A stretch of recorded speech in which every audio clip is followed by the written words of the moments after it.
The lock clicked into place with a sound smaller than a whisper. Clara heard it anyway. She stood in the center of the Belle Vista Hotel's coat check room and listened to her husband's footsteps fade back down the marble corridor, retreating toward the music and the laughter and the 300 guests who had gathered to celebrate her brother Luca's wedding, completely unaware that the evening had just turned into something else entirely. The room smelled like cedar and dry cleaning chemicals and the ghost of a dozen expensive perfumes. Long rows of coats and wraps hung on numbered hooks, swaying slightly from the disturbance of Nathan's exit. The ceiling light hummed. Somewhere beneath the door, barely audible, a string quartet was playing something Clara recognized as the piece her future sister-in-law Gianna had chosen for the first dance. She had been at the rehearsal 3 weeks ago, standing in this same hotel while Nathan stood beside her with his hand at the small of her back, pressing just hard enough to remind her he was there, that she was his, that her behavior tonight would reflect on him. She had smiled through every moment of that rehearsal. She had learned to smile through everything. Clara looked down at her phone. The screen was bright in the dimness of the locked room, and her hands were steadier than she expected them to be. That steadiness frightened her a little. She had been in this situation enough times, different rooms, different reasons, the same locked door that her body had stopped producing the hot flood of panic it once had. Now she just went quiet inside, cold and methodical and very, very careful. She had to call someone. Not to be saved, not yet, just to hear a voice that didn't belong to Nathan. To be reminded that the world outside this door still existed, still had warmth in it, still contained people who knew her name and used it gently. She scrolled to her best friend Diane's number and pressed call. If you're already caught up in this story, hit that like button and subscribe. It takes 2 seconds and it means the world to me. Drop a comment and tell me where in the world you're watching from. Now let's get back to them. The phone rang once, twice, and then a voice answered low and unhurried, carrying the particular quality of someone accustomed to being obeyed. Who is this? Clara pulled the phone away from her ear and looked at the screen. The name said Diane, but the voice was nothing like Diane. She had misdialed. Her hands, so carefully steady, had betrayed her somewhere between the second and third digit. Her voice came out barely above a whisper. I'm sorry. I think I have the wrong number. A pause. Brief, considering. You're crying. She wasn't. She hadn't cried in 2 years. But her voice, she supposed, might sound like crying to someone who didn't know her. I'm fine. I'm sorry to have bothered you. She moved to end the call. Don't hang up. It wasn't a request. The 2 words landed with the quiet certainty of someone who had never had to ask twice for anything. Clara's thumb hovered over the screen. I have the wrong number, she said again. I know. Another pause. And in it she could hear nothing, no background noise, no television, no traffic. Whoever this man was, he existed in profound silence. But you called. And now I'm asking you not to hang up. So tell me where you are. She should have ended the call. She knew that. Every instinct that 2 years of marriage to Nathan Ashford had refined in her said to hang up, stay quiet, wait. Don't draw attention. Don't give him ammunition. But there was something in the stranger's voice that made her stay on the line. Not warmth, exactly. Something more fundamental than warmth. The sense of someone paying absolute attention. I'm at the Belle Vista Hotel, Clara said, and was surprised by how clearly the words came out. My brother's wedding reception. I'm in the coat check room on the 2nd floor. Why are you in the coat check room? She looked at the locked door, at the small square of yellow light visible beneath it, at her own reflection in the dark glass of a display case along the wall, a woman in a champagne-colored dress with her hair swept up and a bruise on her collarbone that the neckline almost, but not quite, concealed. I was put here, she said. The silence on the other end of the line changed quality. She could not have explained how. It was still silence, but it felt different, denser, directed, like the stillness before something moves. By who? My husband. Is the door locked? Yes. Can you get out? No. She had already checked. The door was solid oak with a brass lock that required a key from both sides. Nathan had thought of everything, as he always did. He was a meticulous man. What is your name? She hesitated, not because she didn't know her own name, but because the last time she had said it, her real name, the one that had been hers before the wedding, had been 2 years ago at the altar, the last time anyone had called her Clara Ferrara before she became something else. Clara, she said. Clara. He said it once, like he was placing it carefully somewhere he wouldn't lose it. I'm going to need you to stay on the line. I don't even know who you are. No, the man agreed. But you called me anyway. And now I'm going to need you to trust that. To understand how Clara Ferrara came to be locked inside a coat check room on the night of her brother's wedding, you have to understand how thoroughly she had been remade. She had not always been the woman reflected in that dark glass, careful and quiet, and dressed in champagne colors that her husband had approved, carrying a bruise she had been taught to explain as a door frame, a cabinet corner, her own carelessness. She had once been someone else entirely. She had grown up in a sprawling house in the north end of the city, the youngest of 3 children in the Ferrara family, a family known for their noise and their food, and their absolute inability to leave a problem alone until it had been argued to death over a kitchen table. Her father, Marco Ferrara, had owned an Italian restaurant on Clement Street for 30 years. Her mother, Rosa, had taught elementary school and sung in the church choir and held opinions about everything with the particular conviction of someone who had never been wrong about the things that mattered. Her brother Luca was 5 years older and had been her protector and her tormentor in equal measure, as older brothers were supposed to be. Her other brother, Nico, existed somewhere between them, quieter, more thoughtful, the one who watched while Luca acted and Clara managed the fallout. Clara had grown up loved. This was the most important thing to understand about her. She had grown up knowing what love felt like: warm, loud, chaotic, forgiving. She had grown up knowing that when something hurt you, you said so, and the people around you listened. She had not understood, until Nathan, that this kind of love was a liability. She had met him 29 months ago at a fundraiser her firm had organized. She was 31, working in marketing for a nonprofit arts organization, good at her job, genuinely happy in her apartment near the park, surrounded by friends she had kept since college, and a family she saw every Sunday for dinner. She had thought she was past the age of being dazzled by surfaces. She had thought she had learned to read people. Nathan Ashford was 6'2" with the kind of easy confidence that money had been polishing for generations. He came from old establishment wealth, the kind that didn't need to advertise itself. He was charming, attentive, genuinely interested in the organization she worked for. He had donated significantly that evening. He had asked for her card. She had given it to him and thought nothing more about it. He sent flowers the next morning. White peonies, her favorites, though she had never mentioned them to him, which she found flattering rather than unsettling, as she later understood she should have. He courted her with a thoroughness she mistook for devotion. 3 months of dinners at the kind of restaurants that required reservations made weeks in advance. Weekends in the Napa Valley. A trip to Rome that her parents had called romantic and her friend Diane had called too fast, too choreographed, too perfect in a way that should have been a question rather than a comfort. He had listened to her stories about her family with what appeared to be genuine delight. He said he loved how close she was to Luca and Nico and her parents. He said he had never had that his own family was cold, that being around the Ferraras felt like coming home. She had believed every word. The first sign had been so small that she cataloged it as a misunderstanding and moved on. They had been at a party, one of Nathan's work events, full of his colleagues and his world and his particular set of unspoken rules, and she had laughed too loudly at something one of his colleagues had said. Not inappropriately, just genuinely, freely, the way she laughed with her family. In the car afterward, Nathan had been quiet for 3 full blocks before he spoke. "You embarrassed me," he said. His voice was even, conversational, not angry. "What?" She had been confused. "The way you carried on with James. It was inappropriate." "I was laughing at a joke. You were performing." He glanced at her briefly. "I need you to understand how these things look. How you look reflects on me. That's something I need you to take seriously." She told him that was ridiculous. He accepted her pushback with what seemed like patience. They moved past it. She chalked it up to his upbringing, the coldness he had described, his unfamiliarity with her kind of warmth. She did not understand, then, that this was the template. That every instance afterward would follow this same structure: the transgression he identified, the explanation of how it reflected on him, the implicit expectation that she would adjust, and the patient waiting until she did. It moved slowly.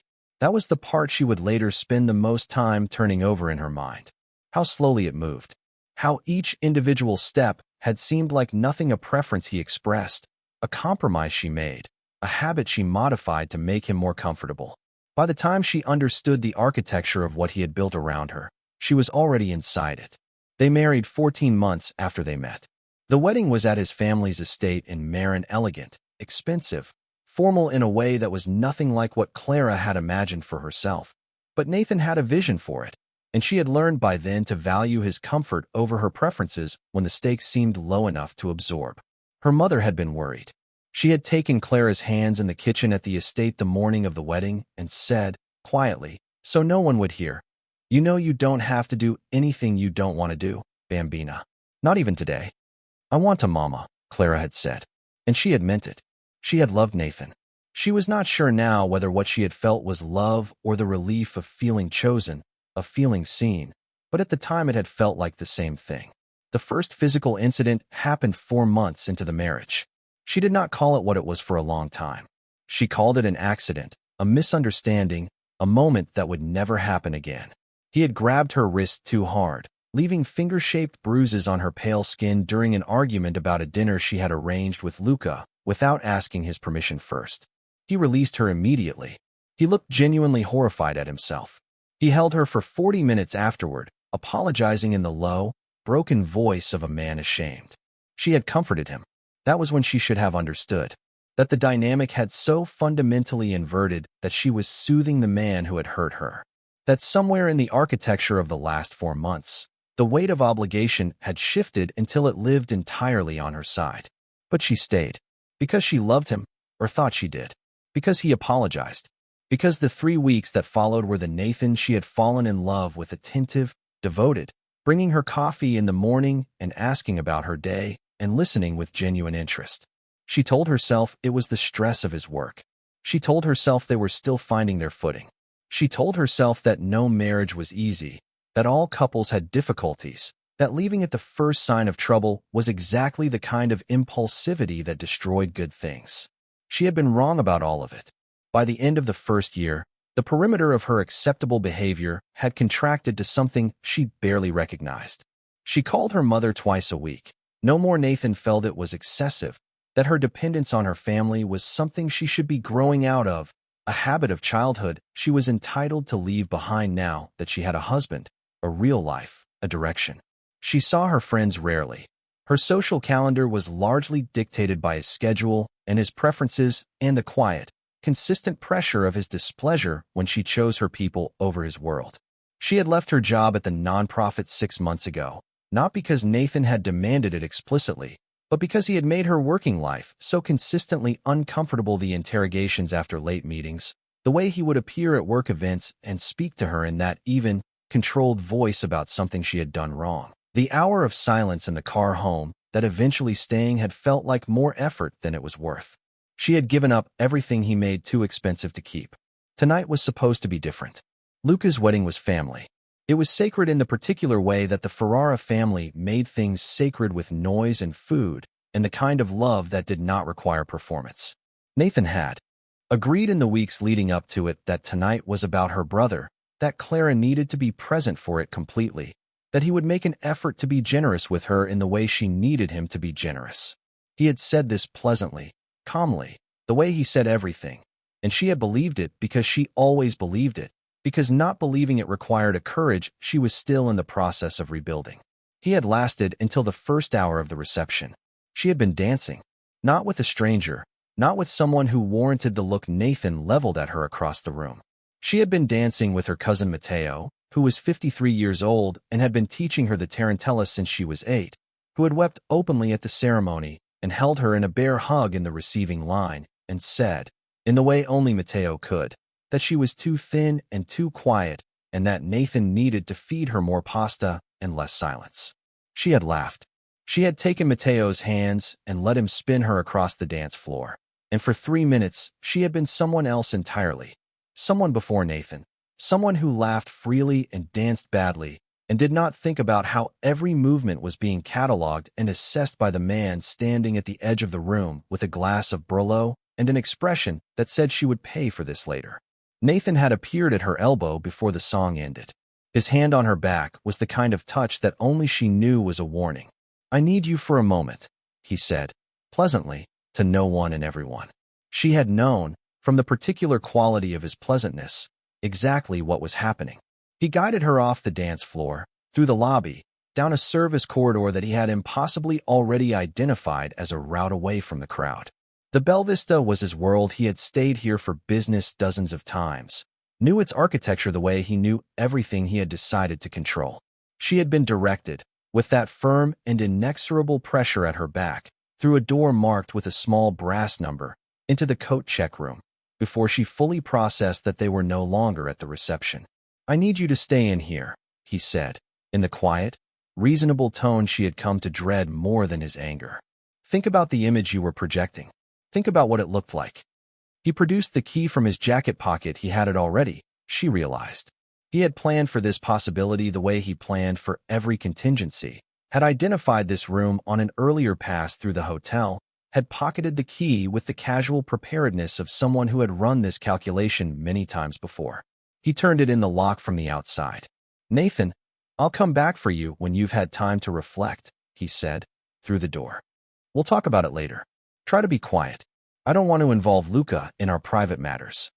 His footsteps had retreated. The music had filtered under the door, lilting and oblivious. And Clara had stood very still in the center of the coat check room, looked at the phone in her hand, and dialed the wrong number. His name was Dominic Vitale. She didn't know this yet. What she knew was his voice, unhurried, low, carrying beneath its surface a stillness that was not the stillness of passivity, but the stillness of a man who had learned that the most powerful thing in any room was the person who moved least. She did not know that 40 blocks south, in a penthouse that occupied the top 2 floors of a building he owned outright, Dominic Vitale had been sitting at a desk reviewing documents related to the acquisition of a shipping company when his second phone, the one whose number he gave only to a very specific list of people, rang with a number he did not recognize. He had almost let it go to voicemail. He almost always did with unknown numbers. He had picked it up instead, for a reason he would not be able to articulate clearly for some time afterward. Something had made him reach across the desk and lift the phone. Some quality of the hour, perhaps, or the particular persistence of the ring. He would not know for weeks why he had answered it. He would only know that he had, and that this was the kind of decision that changed the shape of everything that came after. The voice on the other end had been barely above a whisper, controlled with a kind of precision that suggested the control was practiced, learned through necessity rather than natural composure. A woman's voice, low and careful, saying she had the wrong number. He had told her not to hang up. He was not, by any recognizable definition, a compassionate man. The people who worked for him respected him absolutely and feared him with precision. The people who worked against him feared him in both directions and learned, usually once, what the distinction cost. He had built an organization over 15 years that touched port operations, real estate, certain financial instruments that existed in the spaces between legal and not, and a dozen other enterprises that he managed with the same methodical intelligence he brought to every problem he encountered. He was 39 years old. He had never been married. He had not been inside a relationship that lasted more than 6 months since he was 22, because he had long ago accepted that the life he led was not compatible with the kind of vulnerability that real intimacy required. He was not, under any ordinary circumstances, a man who kept unknown women on the phone. But he had kept her on the phone. And now, sitting very still at his desk with the phone pressed to his ear, he was listening to the silence on the other end, her breathing, barely audible, measured, and doing what he did with every piece of information that came across his desk. He was assessing it. Someone had locked her in a room. Her husband, at her brother's wedding. Dominic had heard, in the space of that brief conversation, several things the woman named Clara had not said directly. He had heard that she was accustomed to this, that the steadiness in her voice was not the steadiness of someone managing an unusual situation, it was the steadiness of someone for whom this was not unusual at all. He had heard, beneath the careful composure, the particular quality of someone who had been trained out of making noise. Someone who had learned, through consistent and deliberate repetition, that reactions had costs. He recognized that quality. He had encountered it enough times, in enough people who had passed through the edges of his world, people who had been systematically reduced by someone with power over them to recognize it without needing it explained. "Are you hurt?" he said. A pause. "No. Are you in physical danger right now?" "Not right now." He'll come back and unlock the door, and we'll leave and we'll go home, and it will be the same as it always is. Her voice had not changed its register. Flat and clear, like reading from a document. I'm not in danger. I'm just locked in a coat check room at my brother's wedding, and I wanted to call my friend, and I dialed the wrong number, and now I'm keeping you from whatever you were doing. You're not keeping me from anything. Another pause. That's kind of you to say. It's not kind. It's accurate. He had pulled up the Belle Vista Hotel on his laptop as she was speaking, located the second-floor coat check room on the event layout. He made note of the exits, the security positions, the distance from the main reception hall. Then he sat back and looked at what he was doing. What is your name? He asked again, differently this time, not the procedural question from before. I told you. Clara. Your full name. Another hesitation, longer than the others. Why does that matter? Because I want to know who I'm talking to. Clara Ashford. A pause. Ferrara, before. He typed Nathan Ashford into a search engine with one hand. What came back was exactly what he expected. Ashford Capital Management, established family wealth, a profile in a business publication from 18 months ago with a photograph of Nathan Ashford and his wife at a charity event. The wife was unsmiling in the photograph in the careful way that people who had learned to perform emotion rather than feel it became unsmiling, the warmth in her expression calculated to appear genuine, slightly too measured to be real. He recognized that expression. He had seen it before, on other faces, in other contexts, and it had never failed to tell him exactly what it was telling him now. Tell me about your husband, he said. The silence that followed was longer than the others. He waited. He's a man, she said finally, who believes that the people around him exist primarily in relation to him. Who they are on their own doesn't particularly interest him. Who they are as an extension of his reputation, his image, his comfort that he cares about very much. It was, Dominic thought, one of the most precise and devastating character assessments he had ever heard. How long have you been married? 2 years in March. Do you have children? No. A brief pause that contained something he did not press. We were going to. I wanted to. I don't anymore. She did not elaborate. She did not need to. The absence in that sentence was louder than anything she could have said. What's his name? You already know I called you from a hotel at my brother's wedding. How many more details are you collecting?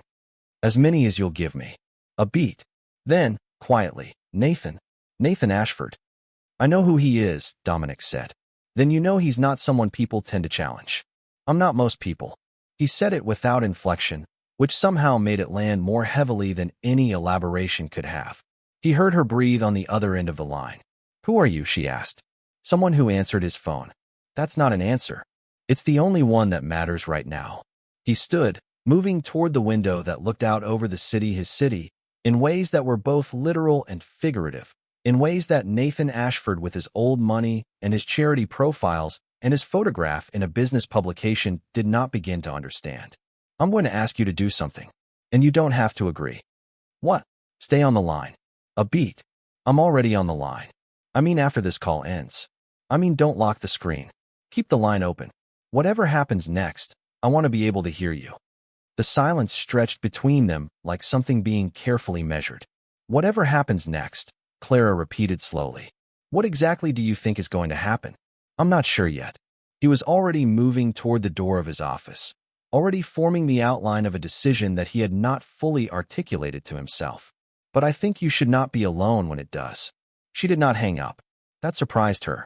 She set the phone on top of a folded winter coat on the shelf beside her and looked at the screen, the call timer ticking forward, seconds accumulating in green numbers, and felt something strange and disorienting move through her. Not hope exactly. She had been careful about hope for a long time. Hope required belief in outcomes, and belief in outcomes required trusting her own assessment of a situation. And Nathan had spent 2 years teaching her that her assessments were wrong, her instincts were unreliable, her perceptions could not be trusted when they diverged from his. But something adjacent to hope, the sensation of being heard by someone who was actually listening. The music filtered under the door. The string quartet had shifted into something faster. She could hear the particular rhythmic pattern of a tarantella and knew, without being able to see, that Matteo was probably dragging her brother Luca onto the dance floor for the family circle dance that was a Ferrara tradition, that had been a Ferrara tradition since before she was born. She had been planning to be in that circle. She had been planning to hold Gianna's hand on one side and her mother's on the other and dance in the messy, joyful, slightly off-rhythm way that was their family's particular version of perfection. She had been looking forward to it for months, had thought about it in the gray mornings when thinking about anything good required deliberate effort. Nathan had known this. He always did. The timing was not accidental. He had chosen this moment, specifically the moment when her absence would be most felt, when the family would look for her and not find her, when she would miss something that could not be recovered.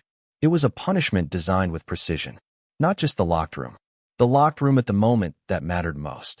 The removal not just of her freedom, but of the specific thing she had been looking forward to most. She sat down on the floor, her back against the shelving, her champagne dress spreading around her on the carpet. On the shelf above her, the call timer ticked forward. She had not told the stranger, the man who was not Diane, who was not anyone she had ever spoken to before tonight, the worst of it. She had given him the surface, the locked room, the husband, the wedding.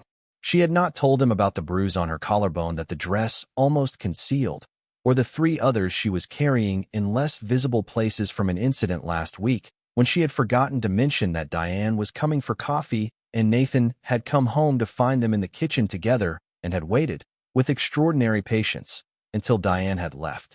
She had not told him about the time Nathan locked her in their bedroom for 8 hours during a dinner party they were hosting, because she had spoken to a guest he decided she was too warm with, or the time he had taken her phone and deleted every contact except the ones he approved, then told her calmly that this was for her own good, that the people she had been close to were not good influences, that she needed to focus on building their life together rather than maintaining connections to people who didn't understand their relationship.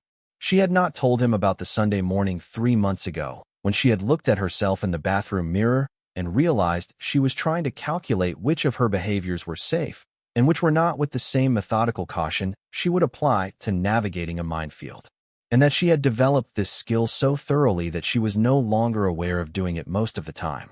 She had not told him any of this because it was too much to tell a stranger, and because the practiced efficiency with which Nathan managed her had taught her to condense her reality into its most defensible form before presenting it to anyone who might push back. She had told the stranger enough. She could hear, faintly, through the phone speaker propped on the shelf above her, the sound of movement. Not traffic, something interior, controlled. The particular acoustic quality of someone moving through a large, quiet space with purpose. A door. The particular click of an elevator. "Are you still there?" she said. "Yes." His voice came through the phone speaker clearly despite the distance. "I'm here." "Where are you?" "In my car." A pause. "I'm on my way to the Belle Vista." Clara went very still. "You don't have to do that." "I know. I didn't ask you to. I know that too." She stared at the ceiling of the coat check room, at the single humming light fixture, at the shadows of hanging coats. "You don't know me." "No. You don't owe me anything." "That's correct." "Then why?" A silence that was different from his other silences, less assessing, more considered, like he was choosing something, weighing it. "Because you stayed on the line," he said finally. "And because no one should be locked in a room at her brother's wedding." She swallowed against the tightening in her throat. She would not cry. She had learned not to cry a long time ago. Nathan found it manipulative, used it against her in future arguments as evidence of her instability, her inability to be rational, her tendency toward drama. She had gotten very good at swallowing the tears before they arrived, at finding the place inside herself where she could acknowledge pain without expressing it. "How long?" she asked. 20 minutes. Nathan had been gone for 12. He would come back eventually. He always did. Always with that same key and that same even tone and that same quiet assessment of whether she had achieved the appropriate level of contrition. The formula was consistent. Lock her away, let the isolation do its work, return when he calculated the softening had occurred. Time the return precisely enough that she would be grateful to be let out, that the relief of the door opening would outweigh whatever had put her there. 20 minutes might be enough. It might not be. "If he comes back before you get here," Clara said carefully, "I'll need to leave with him. I won't be able to stay." "If he comes back before I get here," Dominic's voice said, with a quietness that carried something she could not quite name, "he will not be taking you anywhere."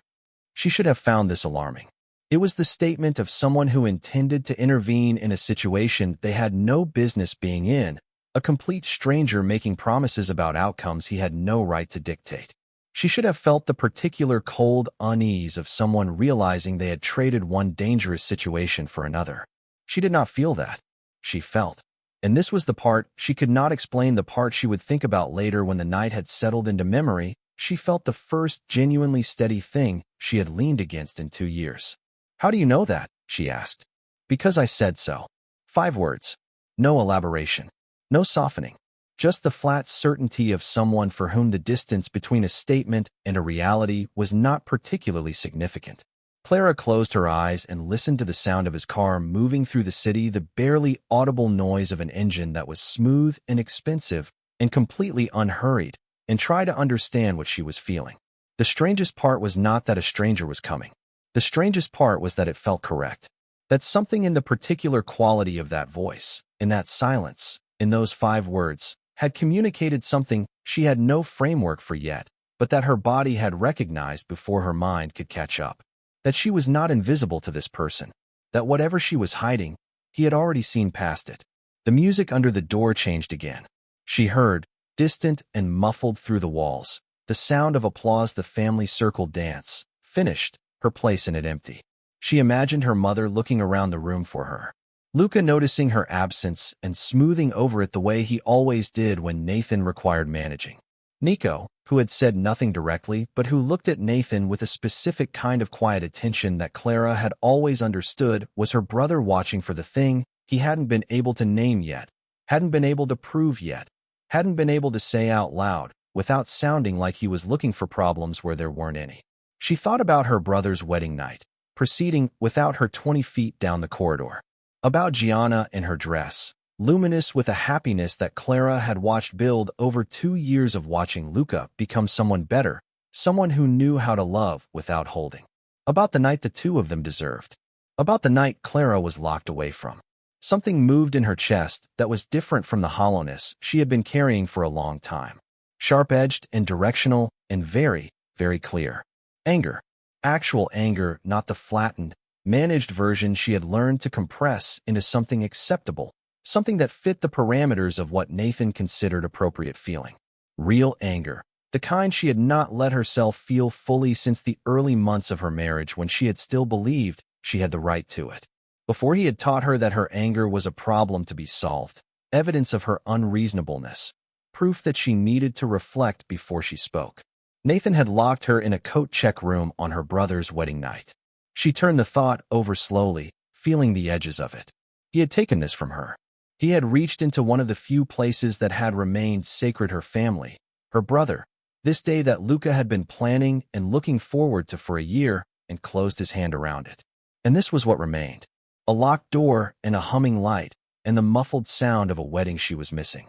Clara sat on the floor of the coat check room with her spine straight and her hands folded in her lap, and the call timer counting forward on the phone above her, and felt the quiet at the center of herself solidify into something that was no longer just endurance.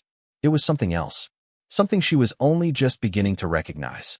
On the other end of the line, she heard the car slow. "I'm here," Dominic said. The Belvista Hotel communicated wealth through architecture alone.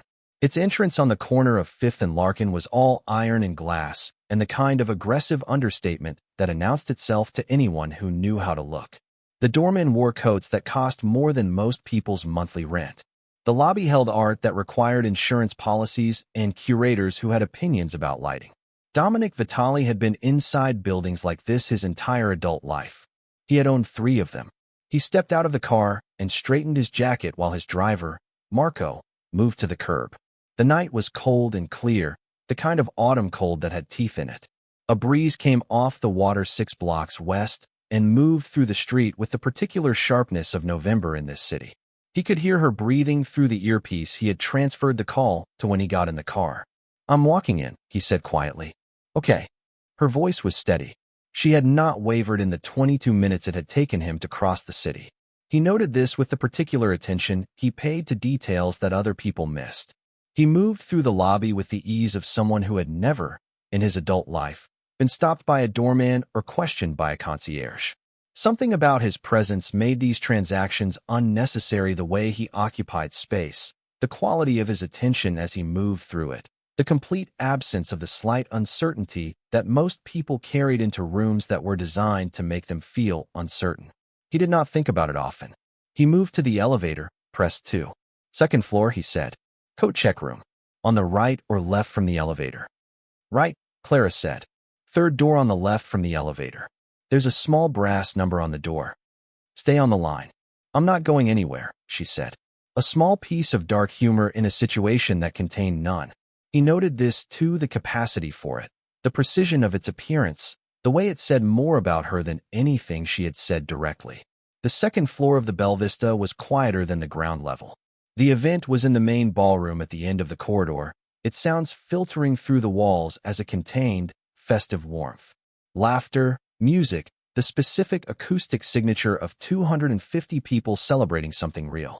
The corridor itself was empty except for a hotel staff member with a linen card at the far end who glanced at Dominic, read something in his direction of movement, and became very interested in her count of folded napkins.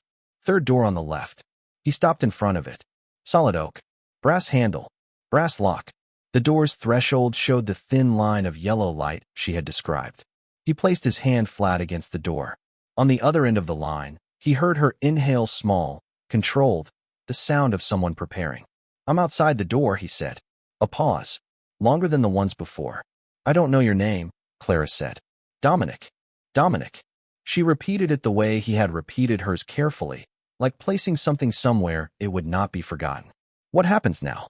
He reached into his jacket pocket and produced a small tool that most people did not carry and that he had carried for 15 years, since a situation in a different city in a different decade that had taught him to always be prepared for locked doors and for the things that locked doors were trying to contain. Now, he said, I let you out. The lock yielded in 12 seconds. It was not complicated. The Belle Vista used decorative hardware that was more aesthetic than functional, designed to signal privacy rather than enforce it. He turned the handle and pushed the door open. The room was dim. Single overhead fixture humming. Cedar and dry cleaning chemicals and the ghost of expensive perfumes. Long rows of coats and wraps on numbered hooks. And in the center of the room, rising from the floor with the particular, deliberate movement of someone who had decided not to rush because rushing was what people did when they were afraid, and she was done being afraid, at least for the next few minutes. At least for this was a woman in a champagne-colored dress with her hair swept up and her phone in her hand and her eyes fixed on him with an expression that was equal parts exhaustion and something else.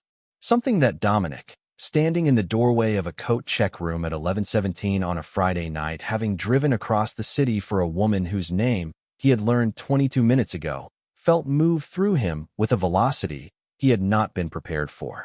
Recognition. Not of her face, he had never seen her face before tonight. Recognition of something else. The quality of her stillness. The way she was looking at him, directly, without flinching, assessing him with the same calm precision that he brought to every situation he walked into. She was not afraid of him. Most people were afraid of him, at least initially. It was a function of something he projected presence, perhaps, or the particular brand of stillness that 20 years of operating in his world had given him. He had grown accustomed to the slight adjustment people made when he entered a room, the instinctive recalibration. It did not bother him and did not particularly interest him. It was simply a fact about the space he occupied. She had looked at him, and the look was not recalibration.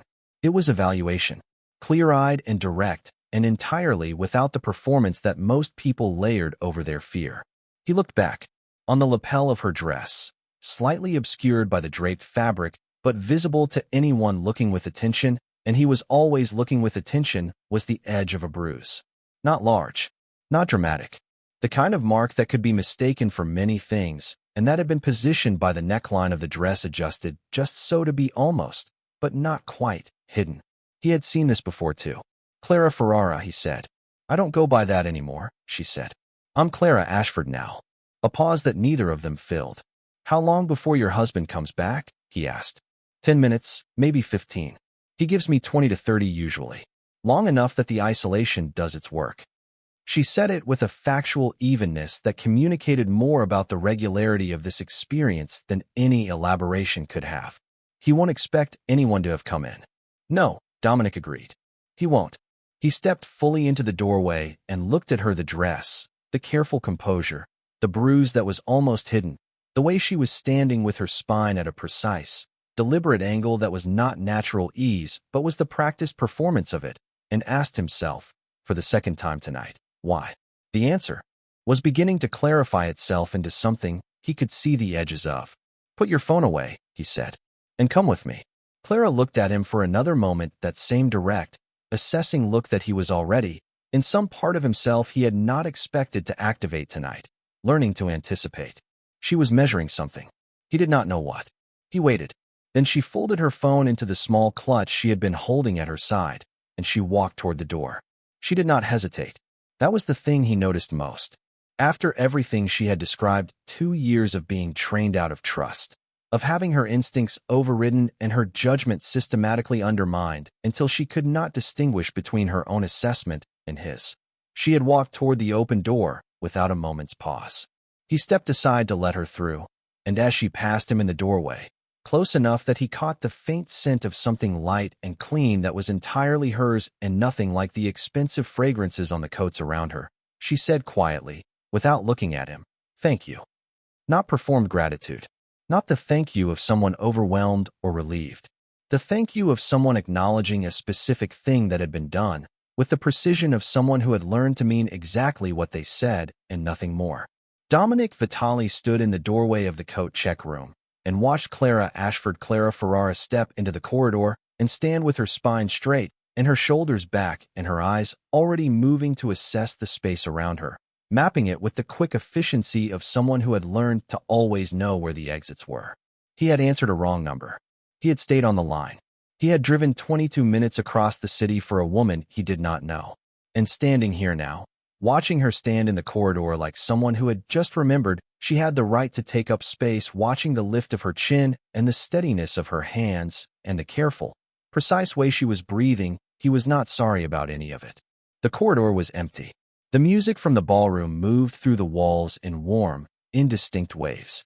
At the end of the hall, 20 feet ahead, a pair of double doors led back toward the reception, toward the lights, and the people, and the night that was still, technically, salvageable. Still happening without her, but capable of being returned to, capable of being reclaimed. Clara looked at those doors. Then she looked at Dominic.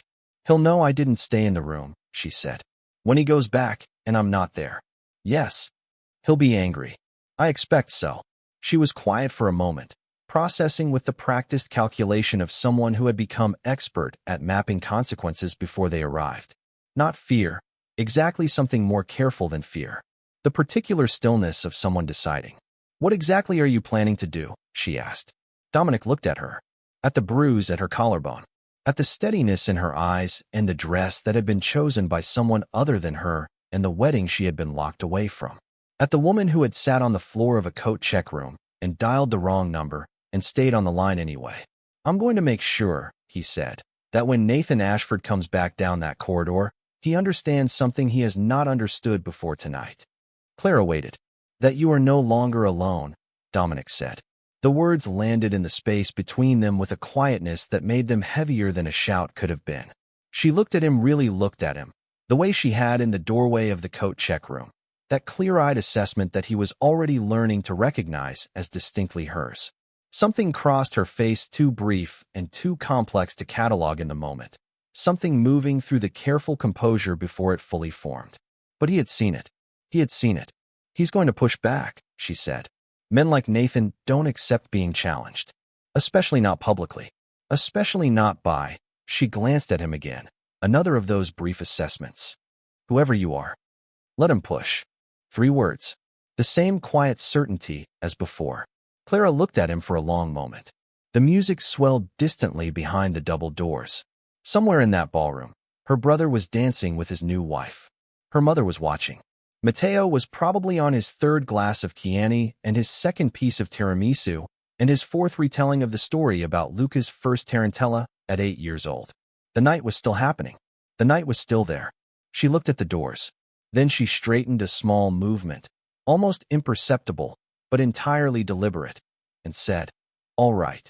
Not gratitude. Not relief. Not the capitulation of someone who had been rescued. Agreement. The agreement of someone who had made a calculation and chosen. Dominic Vitale did not smile. He was not, as a general rule, a man who smiled. But something moved through him that was, if not warmth exactly, then something in that direction. Something he did not have immediate language for and did not try to name. He moved toward the double doors and held one open, and Clara Ferrara walked back into her brother's wedding. The ballroom hit her like a physical thing. Light first, the warm, golden excess of it, chandelier light and candle light, and the particular shimmer of a room full of people who had decided that tonight was worth being beautiful for. Then sound. The string quartet had given way to a live band, and the band was playing something that had the older guests swaying and the younger ones pulling each other toward the floor. Then the smell of it, flowers and food, and the specific warmth of bodies and celebration compressed into a space that had been designed to hold exactly this much joy. Clara stood just inside the double doors and breathed. She had been in this room 3 hours ago. She had helped arrange the centerpieces with Gianna's mother that morning. She knew every table, every face, the particular arrangement of things that had been planned for months. And yet, standing here now, she felt the strange dislocation of someone returning to a familiar place after an absence that had lasted much longer than the clock showed. The room was the same. She was not. Dominic stood one step behind her, and to her right, close enough that his presence was clear to anyone looking, far enough that he was not crowding her. She did not look at him. She did not need to. She could feel the particular quality of his attention the way you feel a shift in barometric pressure, not seen, not heard, simply registered by some instinct below conscious thought. "Your family," he said, very quietly. "Where are they?" She scanned the room. Her mother was at the table nearest the dance floor, her silver hair pinned up for the occasion, watching the dancers with the particular expression she wore when she was happy and trying not to show how much. Luca was on the floor with Gianna, the two of them moving in the close, absorbed way of people who had temporarily forgotten the room existed.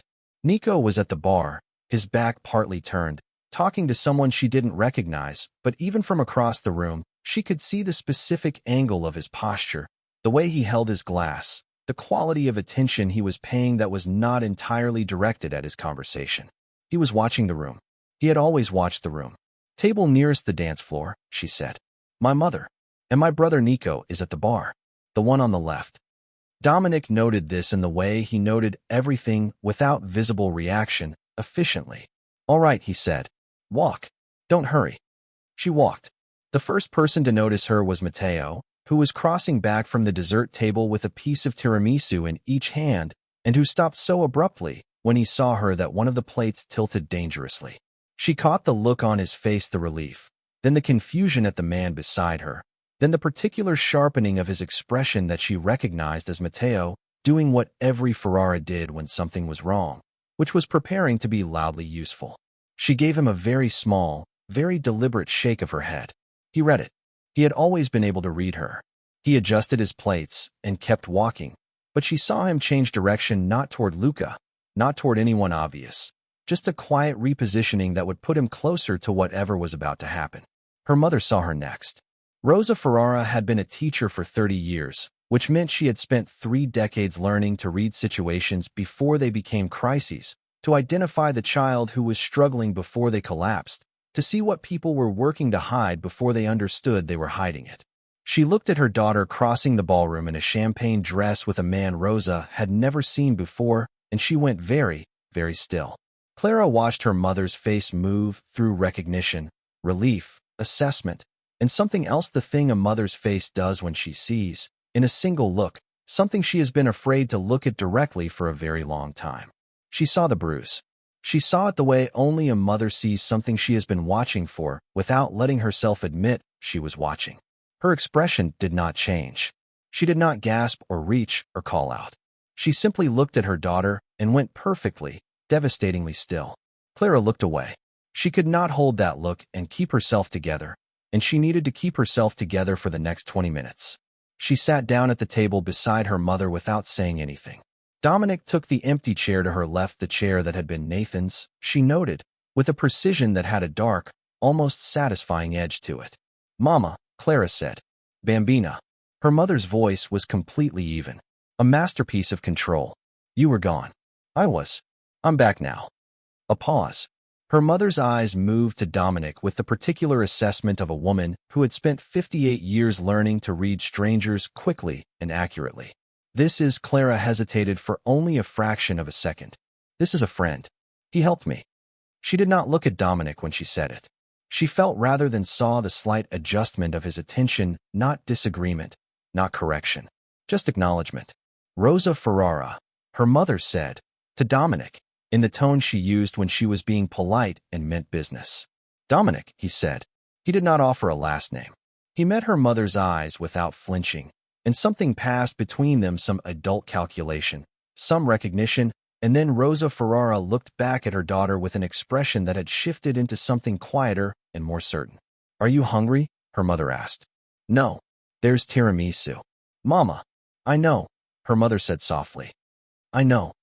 She reached across the table and put her hand over Clara's, and the warmth of it, the simple, uncomplicated warmth of her mother's hand, which had held her hand at every doctor's appointment and every school performance and every difficult moment of her childhood, and which had not held her hand in 2 years because Nathan found the closeness excessive, undid something small and essential in Clara's chest. She breathed through it carefully. If you're as deep into this story as I am right now, make sure you're subscribed and have notifications turned on. I upload new stories every week, and you don't want to miss what's coming.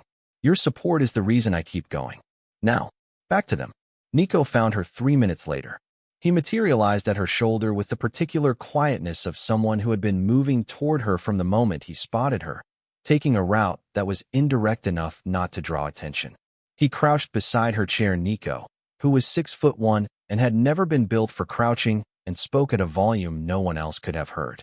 Where were you? I'm here now. That's not what I asked. He looked at her face, then at her collarbone, then back at her face, and she watched something happen in his expression that she had never seen there before. Not anger exactly, though anger was part of it. Something colder and more directional. Clara. Not here, she said quietly. Not tonight. Tonight is for Luca. Don't tell me tonight is for Luca when you look like. He stopped himself. Looked at Dominic. Who are you? Someone who helped your sister, Dominic said. His voice was entirely level, completely without aggression, and yet something in it made Nico go still and pay attention the way people paid attention to things that carried weight. I'd like to continue doing that. I'd appreciate your help. Nico looked at him for a long moment with the specific, unhurried assessment of someone who had always been the person in the room who watched longest before speaking. What kind of help? He said. Your brother-in-law is going to come back into this room in approximately 5 minutes, Dominic said, and I need him not to leave with your sister tonight. The silence between them lasted exactly 3 seconds. All right, Nico said. Clara looked at her brother. He had not asked her anything. He had not requested explanation or justification or evidence. He had looked at her face and looked at the bruise that her dress almost but did not quite hide. And he had said all right with the simple finality of someone who had been waiting for someone to finally ask him to do something, who had been watching and worrying and saying nothing because there was nothing to say without her permission, and who now had permission. Nico, she started. No, he said. Not tonight, you said. Fine, but I'm staying right here. He stood up to his full height and moved 1 step back, not at the table but near it, and folded his arms, and that was that. Clara looked down at her. Mother's hand over hers and breathed. Dominic said nothing. He had picked up a glass of water from the table and was watching the ballroom with the unhurried attention of someone at a concert rather than someone waiting for a confrontation. He did not appear to be in any state of heightened alertness. He appeared to be simply present. But she noticed, without being able to say exactly how she noticed, that he had positioned his chair such that he had a clear sight line to both entrance doors and was facing the primary direction from which Nathan would come. She noticed this and did not say anything about it. Nathan came back in 7 minutes. She saw him before he saw her, had been watching the door with a peripheral awareness she had cultivated over 2 years of needing to track him in a room. He came through the main entrance from the lobby, not the secondary corridor entrance, which meant he had gone to the coat check room, found it empty and unlocked, and come back into the reception the direct way. His face was controlled in the way his face was always controlled in public, pleasant surface over the particular coldness that lived beneath it. He was scanning the room. He found her. She watched the moment he registered the composition of the table. Her mother, Nico, standing behind her left shoulder, and the man in the dark jacket sitting in what had been Nathan's chair.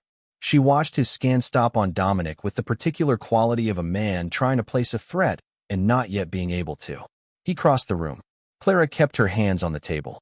She did not move them to her lap, did not angle her body away from his approach, did not do any of the small, reflexive things her body had learned to do when Nathan walked toward her with that expression. She sat still, and she kept her hands visible, and she breathed. Clara. He stopped behind her chair behind, not beside, the position of someone who expected her to turn and give him her attention. A word. I'm sitting with my family, she said. She did not turn around. A pause. The particular pause of someone recalibrating in real time, trying to determine whether she had simply not understood his instruction or whether she was doing something unprecedented. I said a word. Quieter this time. The voice he used when he was reminding her that there was a subtext here, that they both knew what the subtext was, that the performance of pleasantness was a courtesy extended on the condition of compliance. I heard you. She looked at her mother. Rosa's hand tightened slightly over hers. I'm staying here. Nathan moved around to the side of the table. He was still not looking at Dominic. He was looking at Clara with the expression of someone who was reassessing a situation that had stopped behaving predictably. He placed his hand on the back of her chair. Who is this? He said, with a gesture toward Dominic that was designed to be dismissive. Dominic looked up from his water glass. He did not stand. He did not change his posture. He simply redirected his attention from the middle distance to Nathan's face. And something in the quality of that redirection made Nathan's hand tighten on the chair back. A friend of your wife's, Dominic said. I don't know you. No, Dominic agreed. You don't. Something moved through Nathan's expression. Not anger, yet Nathan's anger was always slow to show itself publicly. Always processed first through the filter of how things looked, how they would be interpreted, whether the available audience would side with him or against him. He was calculating. Clara, he said, pulling his attention back to her. This isn't the time or place for whatever you're doing. Come with me now, and we'll talk about it privately. She felt the old response stir in her, the reflexive reach toward compliance, toward avoiding the scene, toward protecting him from the consequences of his own behavior in public, because the aftermath of public embarrassment was always worse than the thing itself. She felt it the way you feel a habit not as a choice, but as a pull, something that lived in the muscles before it reached the mind. She breathed through it. No, she said. One word. Small and clear and entirely her own. Nathan's jaw moved. Clara, she said no. Dominic's voice was quiet. Not loud, not aggressive, not the voice of a man who was performing for the table or the surrounding guests. It was the voice of someone stating a fact. I heard her clearly. This doesn't concern you. Nathan's voice had dropped, taken on the particular edge it always took when he was managing something he found beneath him. This is between my wife and me. Perhaps. Dominic set down his water glass with a small, deliberate movement. But she's sitting at this table, with her family, and she has told you she's staying. So I think this conversation is finished. I don't know who you think you are. I'm someone who is going to continue sitting at this table, Dominic said, for the remainder of this evening. And your wife is going to continue sitting at this table too. And if you have something to say to her, you're going to say it here, where her family can hear it. The silence that followed had a specific texture.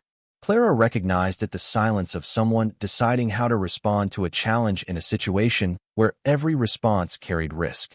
If Nathan raised his voice, he became the disruptive husband at his brother-in-law's wedding. If he escalated physically, there was her brother standing 2 feet away and a stranger who was watching him with an attention that communicated, without words or gestures, that the calculation of what would happen next had already been made. If he backed down, he ceded something that his entire personality was structured around never ceding. He looked at Dominic for a long moment. Then he looked at Nico, who had not moved and had not spoken, and whose expression was the specific expression of a man who has been looking for a reason for a very long time. Then he looked at Rosa, whose face held the particular serenity of someone who had already made all her decisions and was simply waiting for events to confirm them. Then he looked at Clara. She looked back at him.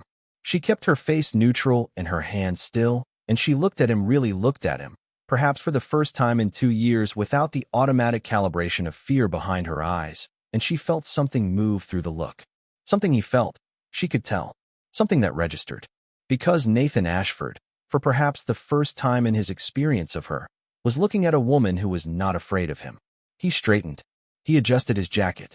He produced, with the particular mechanical smoothness of someone executing a retreat he intended to reframe as a choice, the pleasant, controlled expression that he wore in public. "Enjoy your evening," he said, to no one in particular, to all of them, a concession disguised as graciousness. He walked away. Clara did not. Watch him go. She kept her eyes on the table, on her mother's hand over hers, on the small electric light of a candle in a glass votive at the center of the arrangement, and she breathed slowly and counted the seconds until the tight thing in her chest loosened by 1 degree. Nico made a sound that might have been the beginning of a word. "Not tonight," Clara said quietly, without looking at him. A pause. Then his hand came down on her shoulder, brief, firm, entirely unambiguous, and he stepped back to his position. Dominic said nothing. He picked up his water glass again and returned his attention to the middle distance with a completeness that somehow managed to communicate both that he was entirely calm and that he was entirely present. Like someone who had done exactly what he came to do and was now simply waiting for whatever came next. Clara exhaled. The band had moved into something slower by the time the table around her filled back in cousins and aunts and family friends drifting over in the organic way that Italian families drifted, pulled by some collective awareness that something had happened and proximity was required. They did not ask directly. They sat and they talked about other things: the food, Gianna's dress, the story about the flower arrangement that had nearly collapsed in the church, and their presence wrapped around Clara like something deliberately offered. She accepted it. She had missed the particular texture of being surrounded by people who loved her without fully understanding how much she had missed it until now.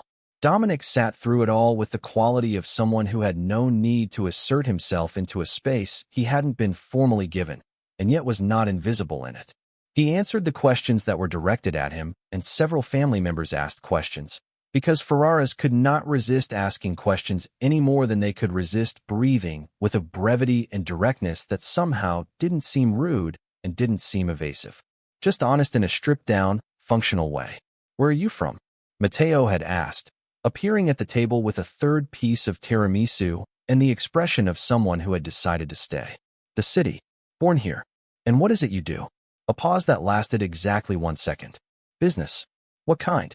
"Acquisitions," he said, and Matteo, who had been in commercial real estate for 20 years, accepted this with the nod of a man who had learned not to ask which specific acquisitions.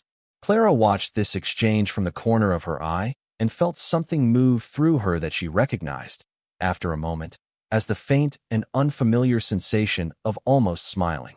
It had been a long time since anything at a table with Nathan had made her want to smile. Luca found her during a break in the dancing. He came across the ballroom with the particular purposefulness of a man who had been watching his sister from the dance floor and had been waiting for a break in the music to cross the distance between them. He was flushed from dancing, his jacket off, his tie loosened, looking more like himself than he had in months. The Luca of their childhood, who ran too fast and talked too loud and took the stairs 3 at a time. He crouched beside her chair the same way Nico had, and he looked at her face, and she watched the happiness of his wedding night fight with something older and more protective. "Tell me honestly," he said quietly. "Are you okay?" "Honestly." Clara considered it. "Not entirely, but I'm better than I was an hour ago." "Where were you?" "During the family dance." His voice was careful. "Mama said you were, I know." She looked at him. "I'm sorry I missed it, Luca. I'm sorry that I missed it."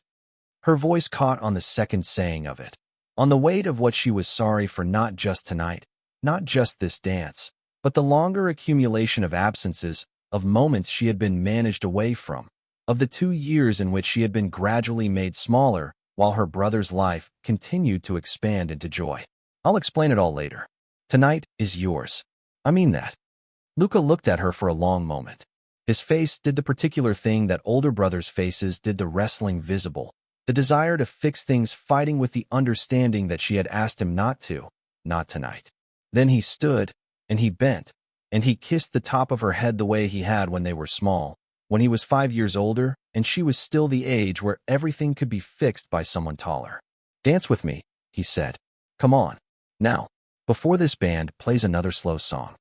She looked at him, at the hand he held out to her, his wedding night hand, still wearing the ring he had put on 4 hours ago, with a voice that shook and eyes that didn't. She took it. She stood up, and she looked briefly at Dominic, just briefly, just a glance, and found him already watching her with the same unhurried attention he had given everything tonight. He said nothing. She had not expected him to. But she saw, in the quality of his stillness, something that said, "I'm here. I'll be here when you come back." She turned to the dance floor and let her brother pull her in. Dominic watched her dance. He had not meant to watch her. He had meant to watch the room, the exits, Nathan's position, the ambient dynamics of a space that had 300 people in it, and a variable he had introduced that was currently processing somewhere in the crowd. He was doing all of those things. And he was also watching Clara Ferrara dance with her brother. She was not a graceful dancer in the technical sense. She was a joyful one, the kind of dancer who was entirely present in the music rather than thinking about what she looked like in it, who moved because the music required movement rather than because she was performing the appearance of movement. The difference was significant and visible and said something about her that the careful composure of the rest of the evening had not said. She had, buried under 2 years of someone else's requirements, a tremendous amount of life. He was aware of this as a fact and found himself sitting with it longer than was strictly necessary for the purpose of situational assessment. He was also aware of Nathan Ashford, whom he had located at the far side of the room near the bar, standing with a drink and the particular quality of stillness that said he was thinking very hard. Nathan had made no move to leave. He had also made no move toward Clara. He was processing, recalculating, trying to determine what exactly had happened to his evening and what could be recovered from it. Dominic watched him the way he watched every variable that had not resolved itself, with patient attention and no particular hurry. Rosa Ferrara spoke beside him. "How long have you known her?" she asked. Her voice was conversational and was not, in any way, a casual question. "Since tonight," he said. A pause. He felt her assessing this. "And yet you drove across the city and sat yourself between my daughter and that man at a wedding you had no invitation to." "Yes. And you expect me to find that reassuring?" He looked at her. Rosa Ferrara had her daughter's eyes, or rather, Clara had her mother's eyes, which were dark and direct and entirely without pretense. She was looking at him with the expression of someone who had spent a lifetime deciding very quickly which people were safe and which were not. "I expect you to find it accurate," he said. Another pause. "Longer." "That bruise," Rosa said, in a voice that was very quiet and very level and contained beneath its surface something that was not quiet at all. "On her collarbone." Dominic said nothing. "I've seen it before. Different places." She always had explanations. Reasonable explanations. Rosa's hands were folded in her lap with a stillness that matched her voice. "I told myself I was looking too hard. That I was a suspicious mother who saw problems where there were none." "You weren't looking too hard." The words landed between them. Rosa closed her eyes briefly, not with grief, but with the specific expression of someone absorbing something they had already known and had been hoping to be wrong about. "What happens tonight?" she asked. "After the wedding. She goes home with him." "No," Dominic said. Rosa looked at him. "She won't go home with him tonight," he said. "I'll make sure of that." "And tomorrow?" He was quiet for a moment. On the dance floor, Clara had thrown her head back, laughing at something Luca had said, and the sound of it reached him across the room, clear and unguarded and nothing like the voice he had heard in the coat check room. "That depends on her," he said. Rosa studied him for another long moment with that direct, assessing look that her daughter had inherited in full. "You're not a safe man," she said. "Not an accusation. An observation." "No. But you're not going to hurt her." It was not a question. "No," he said. "I'm not." Rosa Ferrara was quiet for a moment. Then she reached for her wine glass with the composure of someone who had made a decision and was prepared to live with it. "All right," she said. And, like her son Nico, she appeared to mean it entirely. The evening moved on in the way that wedding evenings moved, not linearly, but in expanding circles, each orbit of music and food and family stories bringing the night closer to its close. The formalities had finished hours ago. Now it was just the staying, the reluctance to let the thing end, the way people who loved each other manufactured reasons to remain in the same room. Clara had returned to the table after the dance with Luca, and then danced with Matteo, who managed to spin her 3 times and lecture her about eating more pasta in the same breath, and then with Nico, who held her very carefully and did not say a word for the entire song. which was the most Nico had ever said to her about the thing they had not spoken about. Between dances she sat. Dominic was at the table each time she came back to it, in the chair that had been Nathan's, with the particular self-contained presence of someone who did not require entertainment or conversation, but was not absent from either. Nathan had not approached again.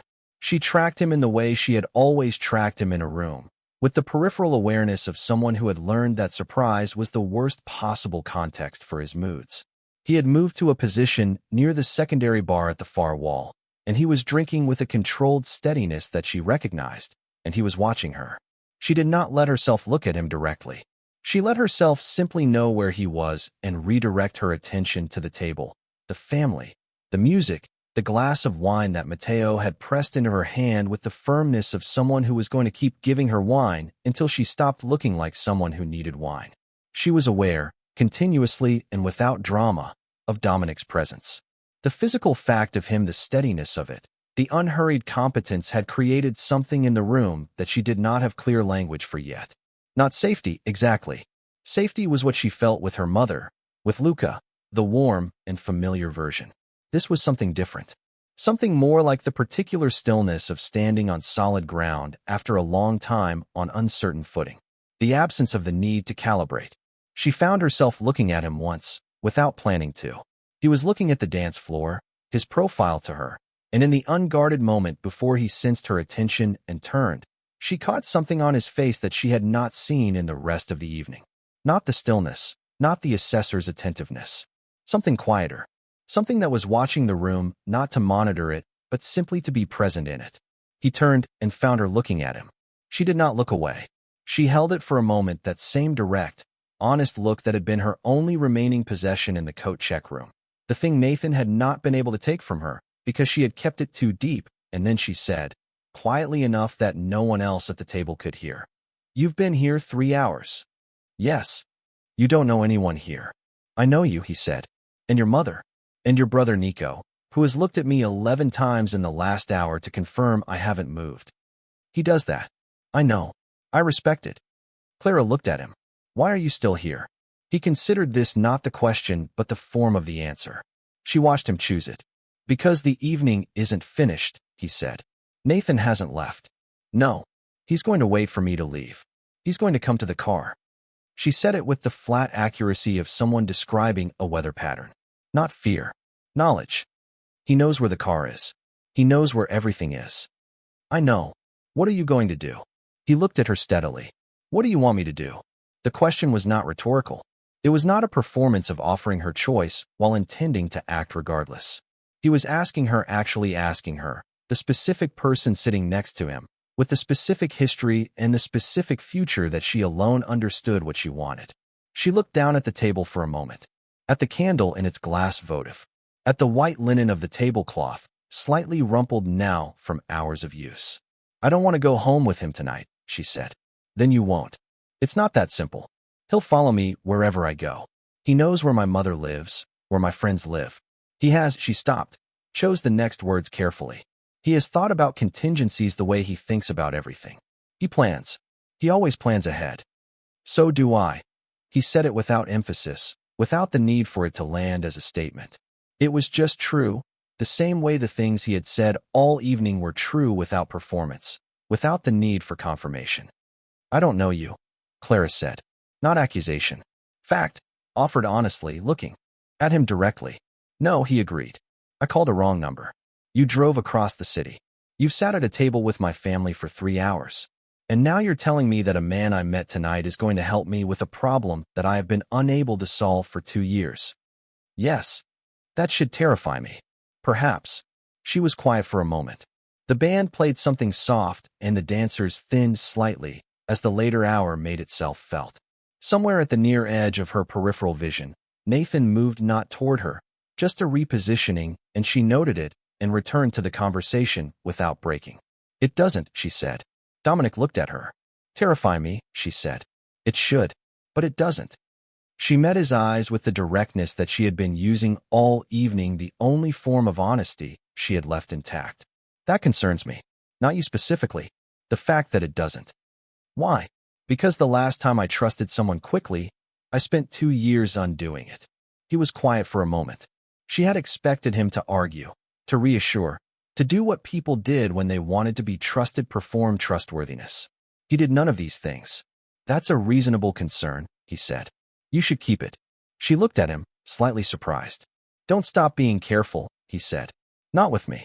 Not with anyone. The fact that you're naming it is evidence that you're using it correctly. A pause. But careful doesn't have to mean alone.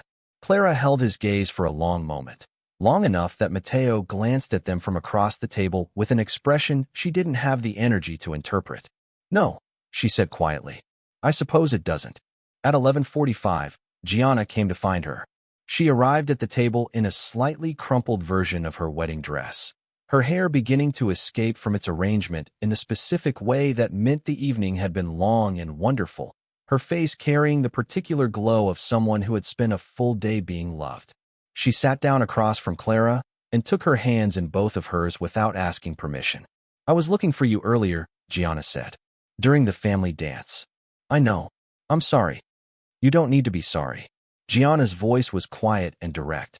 She had always been direct. It was one of the things Clara loved about her, the way she moved toward the thing rather than around it. I saw Nathan's face tonight. Clara was still. I don't know everything, Gianna continued. But I know what a man's face looks like when he's used to controlling where his wife stands. She squeezed Clara's hands. Whatever's happening, you can stay tonight. In our suite. Where the hotel has rooms.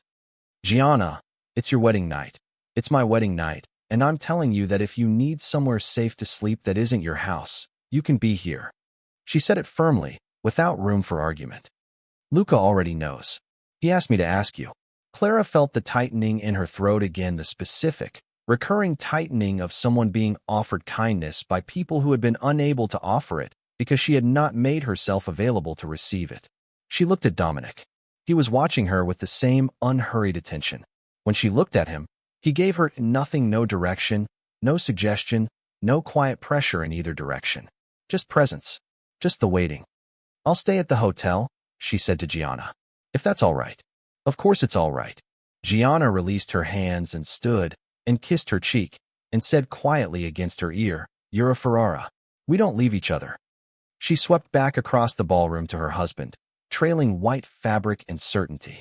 Clara sat for a moment. Then she looked at Dominic. I'm staying at the hotel tonight. I heard. You don't need to stay. I know. He'll wait for me outside. He'll want to speak to me before Clara. He said it the way he had said it the first time, in the coat check room once, placed carefully, like something that would not be misplaced. I know. I'll be there. She looked at him for a long moment. You're very certain about things. Yes. Most people aren't. I'm aware. Does it ever cause problems? He considered this with what appeared to be genuine reflection. Sometimes, he said, but less often than uncertainty does. She almost smiled again. The almost smile was becoming a pattern that she was not sure what to do with. Across the room, Nathan had straightened from his position at the wall. He had set down his drink. He was looking at Clara with the expression of a man who had recalculated his options and arrived at a decision. She saw it and felt the old cold move through her, the body's memory, always faster than the mind. Then she felt, to the left of it, the quiet fact of Dominic's presence at the table. The cold was still there, but it had, for the first time in 2 years, something beside it. Nathan crossed the room at 12:03 in the morning, when the wedding was beginning its slow exhale toward its close. The band was on its final set. The older guests were departing in the warm, drawn-out way of family occasions, and the room had reached the particular intimacy of a late evening, smaller now, closer, the remaining people connected by the shared refusal to let the night end. He came to the table and stood behind Clara's chair again. The car will be out front in 10 minutes, he said. Get your things. I'm staying at the hotel tonight, Clara said. She did not turn around. She heard herself say it and noticed that her voice was entirely steady. A pause. The specific pause of someone for whom this statement had no precedent. Excuse me. Gianna and Luca have offered me their suite. I'm staying. She folded her hands on the table. I'll call you tomorrow. Nathan stopped. She heard him adjust, regroup, reach for the register that had always worked on her. The reasonable voice. The patient voice. Clara, this is not the place for, I agree, she said. Which is why I'm ending the conversation here. She felt rather than saw Dominic rise from his chair. Not fast, not aggressively, simply to his full height, which was considerable, and which placed him at Nathan's eye level across the table with the particular quality of presence that communicated, without a word, that the geometry of this situation had changed. Nathan looked at him. Nico had materialized at Clara's other shoulder. She did not know when he had arrived, only that he was there, the way he had always been there, the quiet one who showed up. And Matteo, she noticed from the corner of her eye, had put down his wine glass and turned to face the table with the bearing of a man who was 53 years old and had spent 30 of those years doing construction work and felt absolutely no anxiety about the current arrangement. Nathan looked at the table, at the composition of it: Clara sitting with her hands folded and her spine straight, her mother beside her, her brother behind her, her cousin repositioning himself with the purpose of a man who had been waiting for something to do, and the stranger who had been in his chair all evening, standing now, watching him with an attention that was entirely different from the attention of the other men. Quieter, more particular, the attention of someone for whom this was not an emotional situation. Nathan's eyes moved back to Dominic. "I don't know who you think you are," he said, with the low precision of someone who had identified the primary obstacle. "You don't need to know who I am," Dominic said. "You need to understand that your wife has told you she is staying tonight, and that she is going to stay." He paused. 1 second, 2, and that if you attempt to persuade her otherwise here, or in the lobby, or in the car park, or at any point between now and tomorrow morning, you will have a conversation with me that you will not enjoy. He said it without raising his voice, without moving toward Nathan, without any of the physical signaling that most men used when they were trying to communicate threat. He said it with the complete, unhurried certainty of someone for whom the outcome of the conversation had already been determined, and this was simply the formality of communicating it. Nathan went very still. Clara recognized what was happening on his face: the recalculation, the assessment of variables, the particular measurement of risk that men like Nathan made constantly and quickly. He was looking at Dominic and trying to determine what he was dealing with. The suit was expensive. The bearing was not the bearing of a man who had learned it socially. The stillness was not the stillness of someone waiting. It was the stillness of someone who had already decided. Whatever Nathan concluded, it made him take one step back. "This isn't finished," he said. To Clara, his voice was very controlled, very even. She recognized it. It was the voice he used when he was managing a public situation that he intended to revisit privately, when he was deferring rather than conceding. "We'll talk tomorrow." "Yes," Clara said. "We will." He left. He did not hurry. He crossed the ballroom with his suit jacket straight and his chin level, and he walked out through the main doors, and he was gone. And the room did not change around his absence, and the music continued, and the candles continued to burn. Clara sat very still for a long moment. Then she breathed. Nico's hand came down on her shoulder again, the same brief, firm press as before, the thing he did instead of words, the thing that meant, "I see you. I'm here. We will talk about all of this when you're ready and not before." Her mother, beside her, said nothing for a full minute. Then, "He is not coming back tonight." "No," Clara agreed. "And tomorrow?" Clara looked down at her hands, her still hands, her steady hands, the hands that had dialed the wrong number 2.5 hours ago in a locked room while a wedding went on without her. "Tomorrow," she said. "I'm going to figure out what comes next." Rosa squeezed her hand once, firmly, and released it. "Then tonight you rest," she said. "We will find you what comes next in the morning. That is what families are for." The hotel corridor was quiet after midnight. The Belvista's upper floors had the particular stillness of expensive accommodation carpets that absorbed sound, walls that did the same, a quality of hush that felt deliberate, engineered. Clara stood outside the door to the room Gianna had arranged, a single room 2 floors below the bridal suite, the kind of room that was entirely neutral and entirely clean and that belonged to no one, which tonight felt like exactly what she needed. Her key card was in her hand. The corridor stretched in both directions to more closed doors. Dominic was with her. He had walked her up from the ballroom in the quiet way he had done everything present, unhurried, not requiring the space to be filled with words. The family had extracted their goodbyes from her at the ballroom door with the particular thoroughness of Ferrara's saying goodnight, which meant 15 minutes of hugging and Matteo making her promise to eat breakfast in the morning as if she were 7 years old, and her mother holding her face in both hands for a moment and looking at her the way mothers looked when they were deciding which of several things to say, and finally saying none of them, because some things were understood. She realized, exhausted in a way that was different from her usual exhaustion. Her usual exhaustion was the cumulative weight of sustained vigilance, the fatigue of someone who had been watching carefully for a long time. This was different. This was the exhaustion of someone who had briefly put down a heavy thing. She looked at the key card in her hand. "He won't come up here tonight," Dominic said. "Not reassurance assessment. He's not impulsive in that way. He will process, recalculate. He'll want to control the conditions of the next conversation." "I know," Clara said. "I know how he thinks." "Yes, you do." She looked at him. He was standing a few feet away in the corridor, jacket still on, the particular self-contained quality of him unchanged from the moment she had first seen him in the doorway of the coat check room. "You never told me your last name," she said. "Vitale. Dominic Vitale." She tested the sound of it. "Should I know that name?" A slight pause. "Some people do." "Is it a name that would change things?" She stopped, chose the word. "How I assess things." He looked at her steadily. "Probably." "Then tell me." "I run an organization," he said. "A legitimate face and other things behind it. Things that are not entirely within the law, though not randomly so. I have rules. Specific ones."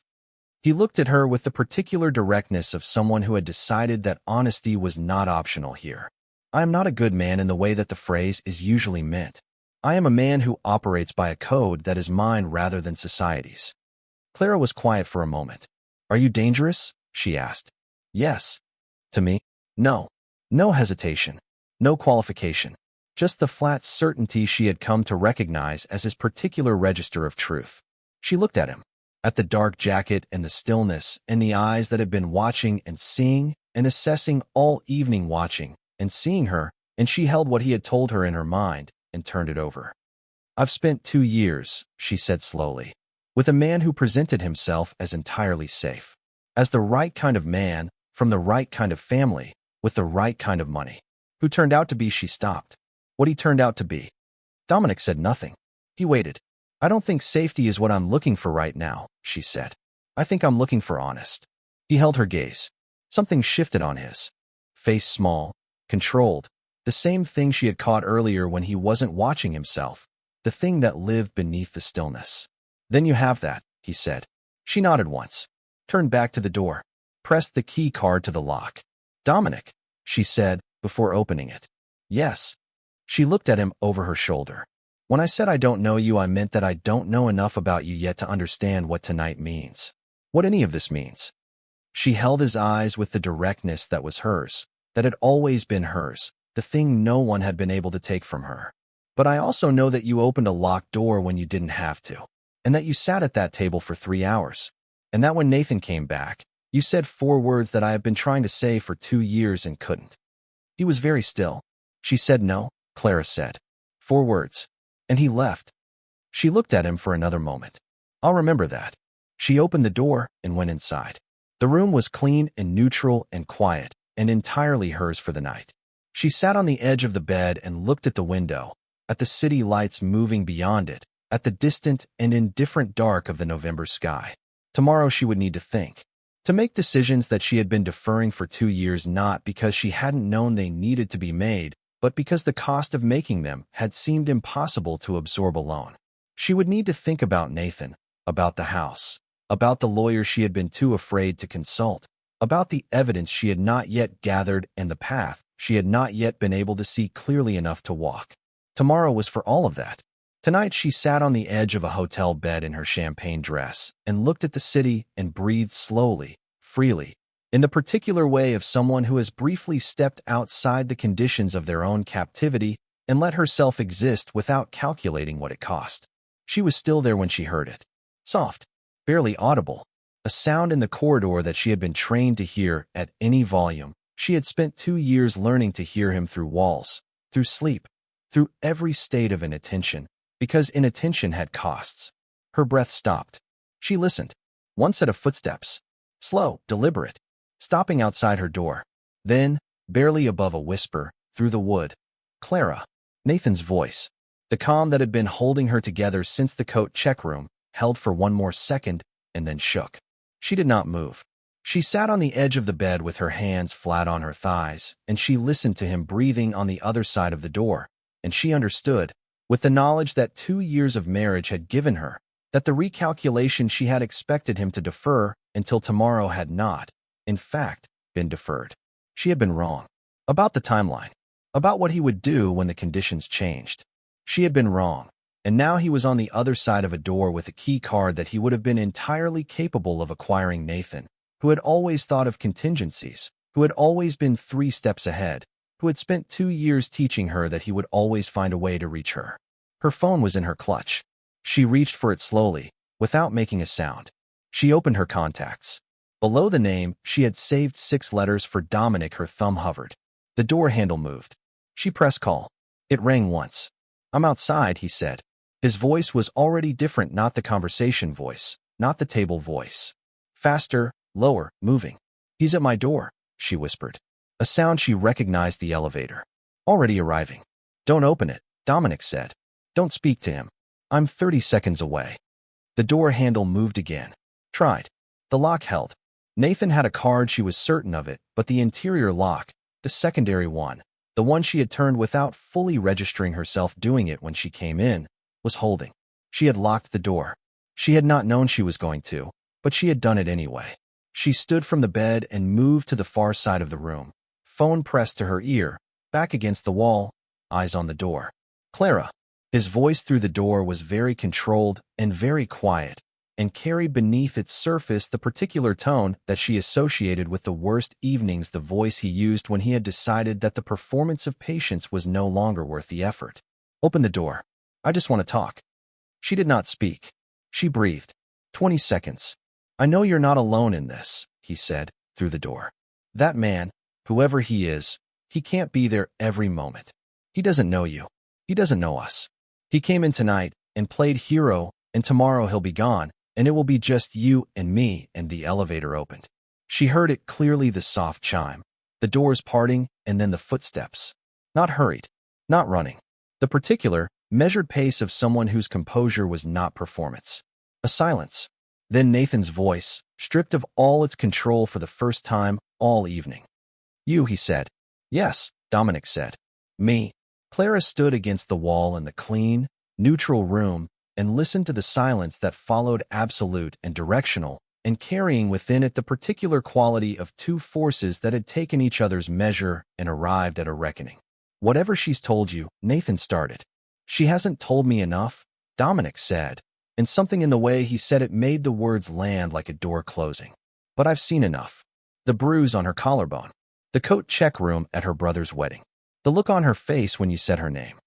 A pause. "I've seen enough. This is between my wife and me. She's your wife. She's also a woman who spent tonight locked in a room, who told a stranger on the phone where she was, who chose to stay in a hotel rather than go home with you." Dominic's voice did not rise. It did not need to. "There are words for what I've described. You know what they are. You have no idea what you're talking about. I know exactly what I'm talking about." The quietness of it was absolute. "I've been watching men like you my entire life.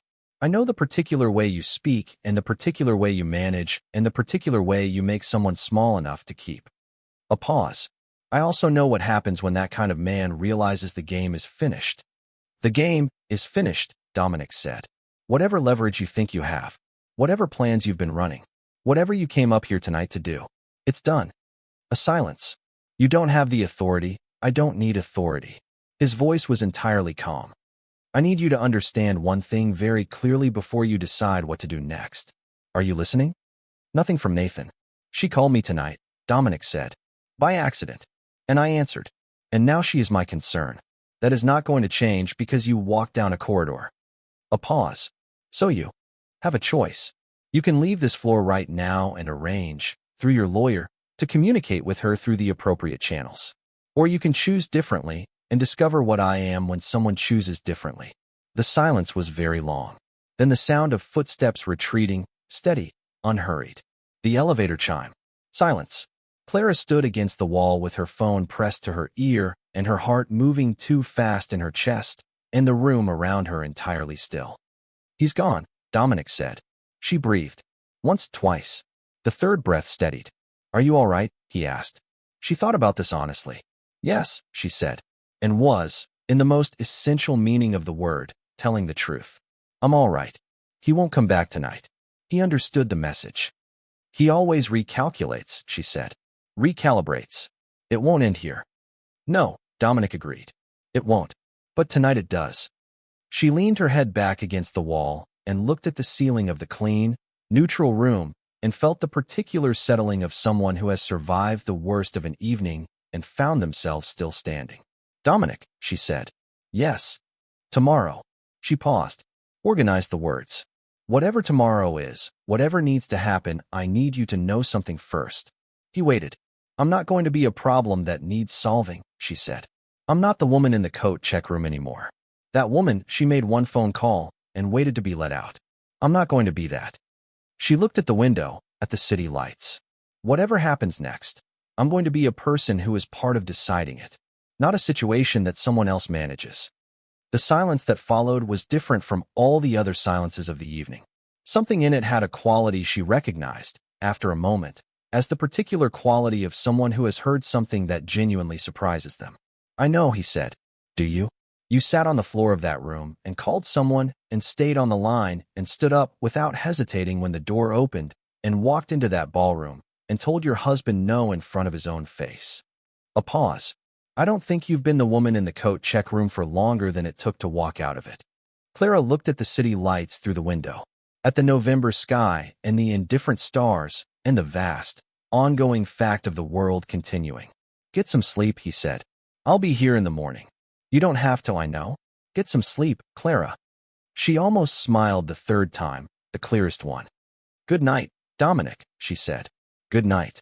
She lowered the phone and stood in the quiet room with the city outside the window and the night settling around her like something earned, and she understood, not yet fully, not in all the ways she would come to understand it, but in the clear, first light of it that the thing she had been carrying for 2 years had tonight begun, in some very small, but absolutely real way, to shift. Not because she had been saved, because she had dialed the wrong number and stayed on the line, and the man who answered had said, "Don't hang up," and she had chosen, from that specific choice forward, to keep choosing. She was still Clara Ferrara. She had never stopped being Clara Ferrara. She set the phone on the nightstand, and she lay down in the clean, neutral room, and for the first time in 2 years, she closed her eyes without listening for footsteps. She woke before the light changed. The room was still dark in the way that hotel rooms were dark total, sealed, the kind of darkness that required effort to maintain, and that the Belle Vista had clearly decided was worth the expense. The clock on the nightstand said 6:42. Outside, through the insulated walls and the heavy curtains, the city was already awake. She could feel it rather than hear it, the particular ambient pressure of a place that never fully stopped. Clara lay on her back and looked at the ceiling and did something she had not done in a very long time. She thought clearly, not the managed, careful thinking she had learned in her marriage, the thinking that was really just elaborate precaution, every thought pre-filtered for how Nathan would receive it, every conclusion checked against what it would cost her to act on it. Real thinking, her own thinking, without the overlay of his voice running corrections. She thought about the lawyer, the one she had looked up 6 months ago and not called, whose card she had carried in her wallet and taken out twice and put back both times because the act of calling felt like a declaration she was not ready to make. His name was Paul Sansone, and he specialized in domestic cases, and his office was 14 blocks from the house she shared with Nathan, and she had memorized his number without meaning to. She thought about what she had said through a hotel room door the night before.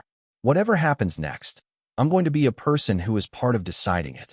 She thought about whether she had meant it, and concluded that she had, and that the conclusion required her to do something about it now, before the morning became afternoon and the courage compressed back into something manageable and small.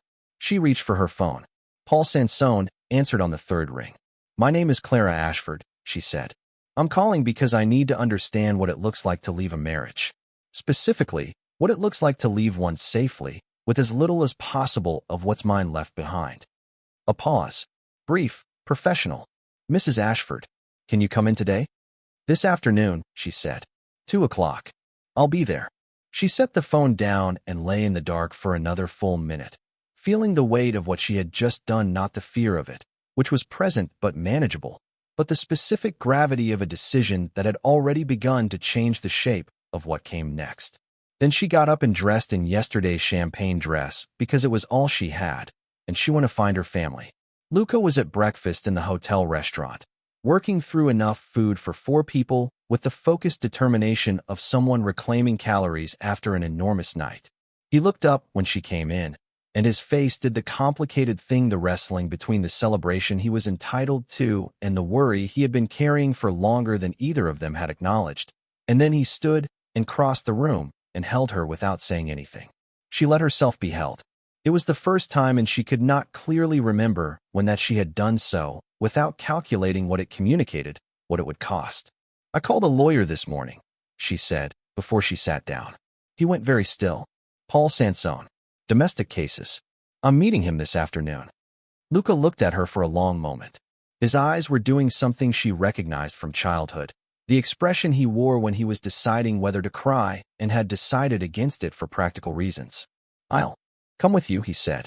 She started to say he didn't have to. "I'll come with you," he said again, with the firmness of someone who had already finished considering alternatives. From the corner table, Gianna said, without looking up from her coffee, "I'll mind if you don't." Clara sat down and picked up a piece of toast from Luca's excess and ate it, and it was the best piece of toast she had eaten in recent memory, in the specific way that food tasted better when you were, for the first time in a long time, actually hungry. Dominic was in the lobby at 9. She saw him before he saw her, standing near the window that faced the street, a cup of coffee in his hand, watching the foot traffic with the same quality of unhurried attention he brought to everything. He was not looking at his phone. He was simply there, in the way he was always simply there, entirely present, not requiring the space around him to do anything in particular. She stopped at the bottom of the stairs and looked at him for a moment. In the daylight, she could see things about him that the ballroom's warm light had softened. The specific quality of his stillness, which was not relaxation but its own kind of readiness. He turned before she reached him, as if he had heard her approach despite the noise of the lobby. "You slept," he said. "I did." She was mildly surprised it was visible. "I called a lawyer this morning." "Good. I'm meeting him this afternoon. My brother is coming with me." "I'll drive you." She looked at him. "Dominic, not because you can't manage it yourself," he said. "Because Nathan will be watching the hotel. He may have someone watching it already. I know how men like him operate." A pause. "I'd like to make sure you arrive where you're going." She considered this. It was not an offer made from sentiment or the desire to be necessary. It was practical, accurate, made without pressure. "All right," she said. He handed her the coffee he was holding. "I got this for you. I didn't know how you took it, so I guessed." She looked at the cup. Black, no sugar, the kind of coffee that assumed the person drinking it didn't need softening. She took a sip. It was right.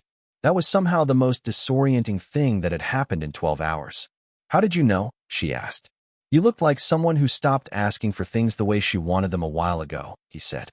"Who learned to accept the modified version and call it preference. I thought you might want the real version for a change."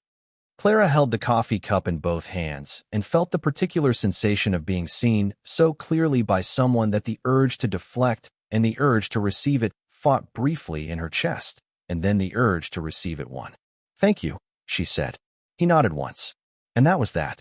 Her mother came down at 9:30, silver hair already pinned, composure assembled in the way Rosa Ferrara assembled it, not performance, but genuine article, the composure of someone who had decided what mattered and arranged herself accordingly. She looked at Dominic in the lobby with the same assessing look she had given him across the dinner table the night before. Then she looked at Clara. Then she sat down in one of the lobby chairs and said, without preamble, "Tell me everything." So Clara told her. Not the compressed, defensible version. The full one, beginning with the party where she met Nathan and moving through the courtship, the wedding, the first sign, all the signs after, the gradual narrowing of her world, the bruises, the locked rooms of which last night's was not the first, the lawyer's card she had carried for 6 months without using it, the wrong number she had dialed in a coat check room, while her brother's wedding went on without her. Her mother listened without interrupting. This was remarkable. Rosa Ferrara interrupted constantly. She had opinions. She had thoughts. She believed thoughts existed to be spoken rather than cued.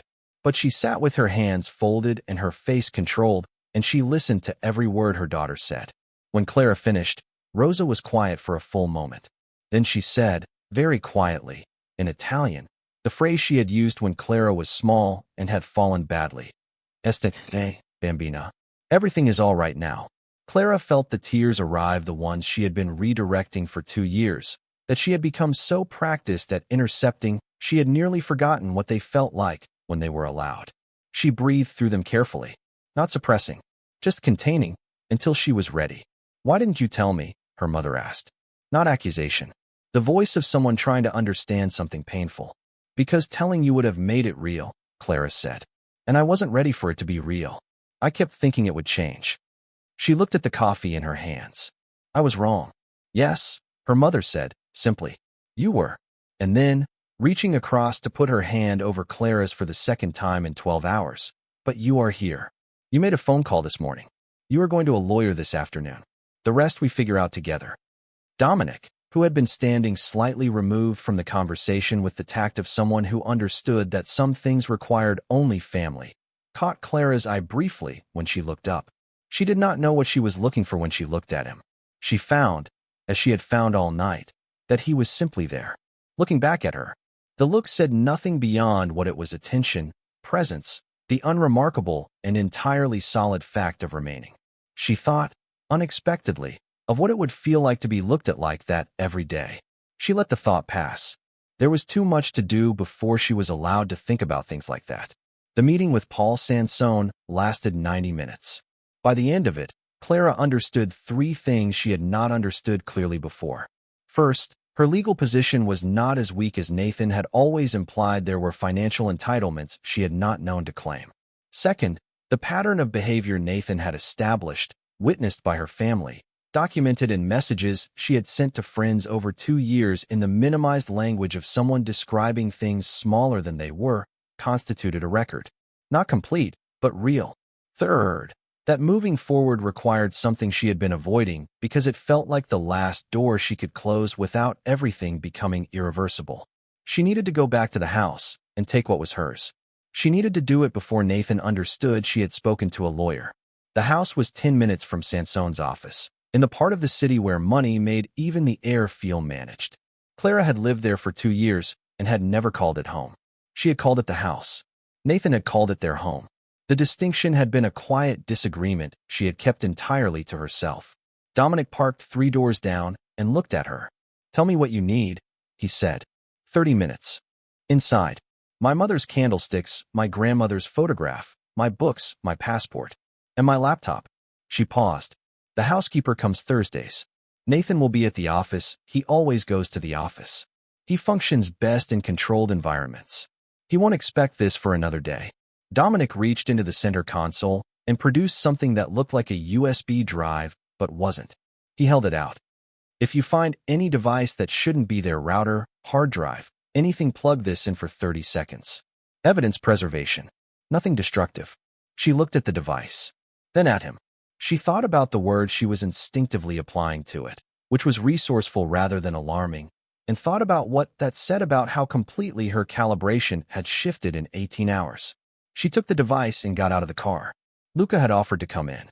She had told him to stay, and said it in a way that communicated that she needed this part to be her own footsteps, that walking back into that house, as someone who was leaving it, required her to be the one walking.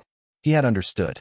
The house received her with the climate-controlled silence she remembered, odorless, maintained, the silence of a space displayed rather than lived in. She moved through it quickly and with purpose, which was easier than she had imagined. She had expected grief, or the complicated weight of leaving. What she felt instead was a focused clarity, a task that required completion and nothing more. Her mother's candlesticks from the sideboard, the photograph from the bedside drawer, retrieved with steady hands. Her passport, exactly where she had kept it in quiet defiance of Nathan's suggestion that she store it in his safe. She had declined that particular suggestion with one of the small, rare refusals she had managed in the marriage, and she had been glad of that stubbornness every day since. Her books from the office shelves, only the ones that had been hers before, the ones she had carried into the marriage and that Nathan had once described as clutter in a voice that was entirely pleasant, and entirely designed to diminish. She found a device attached to the back of the router, small and black and unlabeled. She photographed it without touching it. She found, in Nathan's bedside drawer, a prepaid phone she had not known about. She photographed that too. She plugged Dominic's device into Nathan's laptop for 30 seconds and pulled it out. She stood in the doorway of the bedroom she had been moved out of 18 months ago and looked at it once, taking the kind of final inventory you take with your eyes when you know you will not be returning. The expensive bedding. The art Nathan had chosen because it made a statement. The deliberate absence of anything soft or personal or sentimental, the bedroom of a man who had never wanted a witness to his private life, only an audience for his public one. It had never been her room. She left it and did not look back. She was in the car in 27 minutes. She set the box of her things on the back seat and breathed once, twice, 3 times, and then looked out the windshield at the wide managed street. I found a device on the router, she said, showing him the photographs, and a prepaid phone. He looked at them for a long moment. Something moved through his expression, brief, controlled, but visible to someone who had spent the last 18 hours learning the small languages of his face. He's been monitoring your activity, he said, probably for months. Phone calls, internet usage, location. A pause. This is useful. I took my books and my grandmother's photograph, she said. 30 years old, and that feels like an act of courage. She said it with the precise dark humor that surfaced in her, sometimes the ability to name the absurdity of her situation without being consumed by it. It is an act of courage, Dominic said, without qualification. Don't minimize it. She looked at him. You do that. What? Say things directly. Nathan did that too, but what he said directly was always designed to diminish. The things you say directly, she stopped, organized the distinction. They land differently. The cushioning is usually for the speaker, he said, not the listener. I don't find distance useful. She looked forward at the street. Drive, she said. I'd like to get away from this house. He drove. Nathan's first response came at 4 that afternoon, through his lawyer. Clara was at her mother's apartment, the North Side apartment where she had grown up, which smelled like garlic and wood polish and the accumulated warmth of a place that had been loved in for 30 years. Nico had arrived quietly and taken his usual position at the kitchen table, present in the way Nico's presence always was, solid, watching, not requiring explanation. Dominic was at the far end of the table with his coffee, having been let in by Rosa after 3 full seconds of the kind of doorway assessment that Rosa Ferrara applied to everything that mattered. Paul Sansone's call reached her at 4:15. Nathan's lawyer had contacted him with precision. Nathan wanted to cooperate with a civil resolution and required assurance that certain business-sensitive materials would not be disclosed in the course of any proceedings. He's scared, Sansone said. The business materials comment, that's not a divorce concern. That's something else. I know what it is, Clara said. She set the phone down and looked across the table at Dominic. The prepaid phone. The monitoring device. He thinks I'm holding them as leverage. He's trying to trade, Dominic said. Cooperate on the divorce, and the things you found stay private. What things? Nico said, very quietly, from across the table. Clara looked at her brother.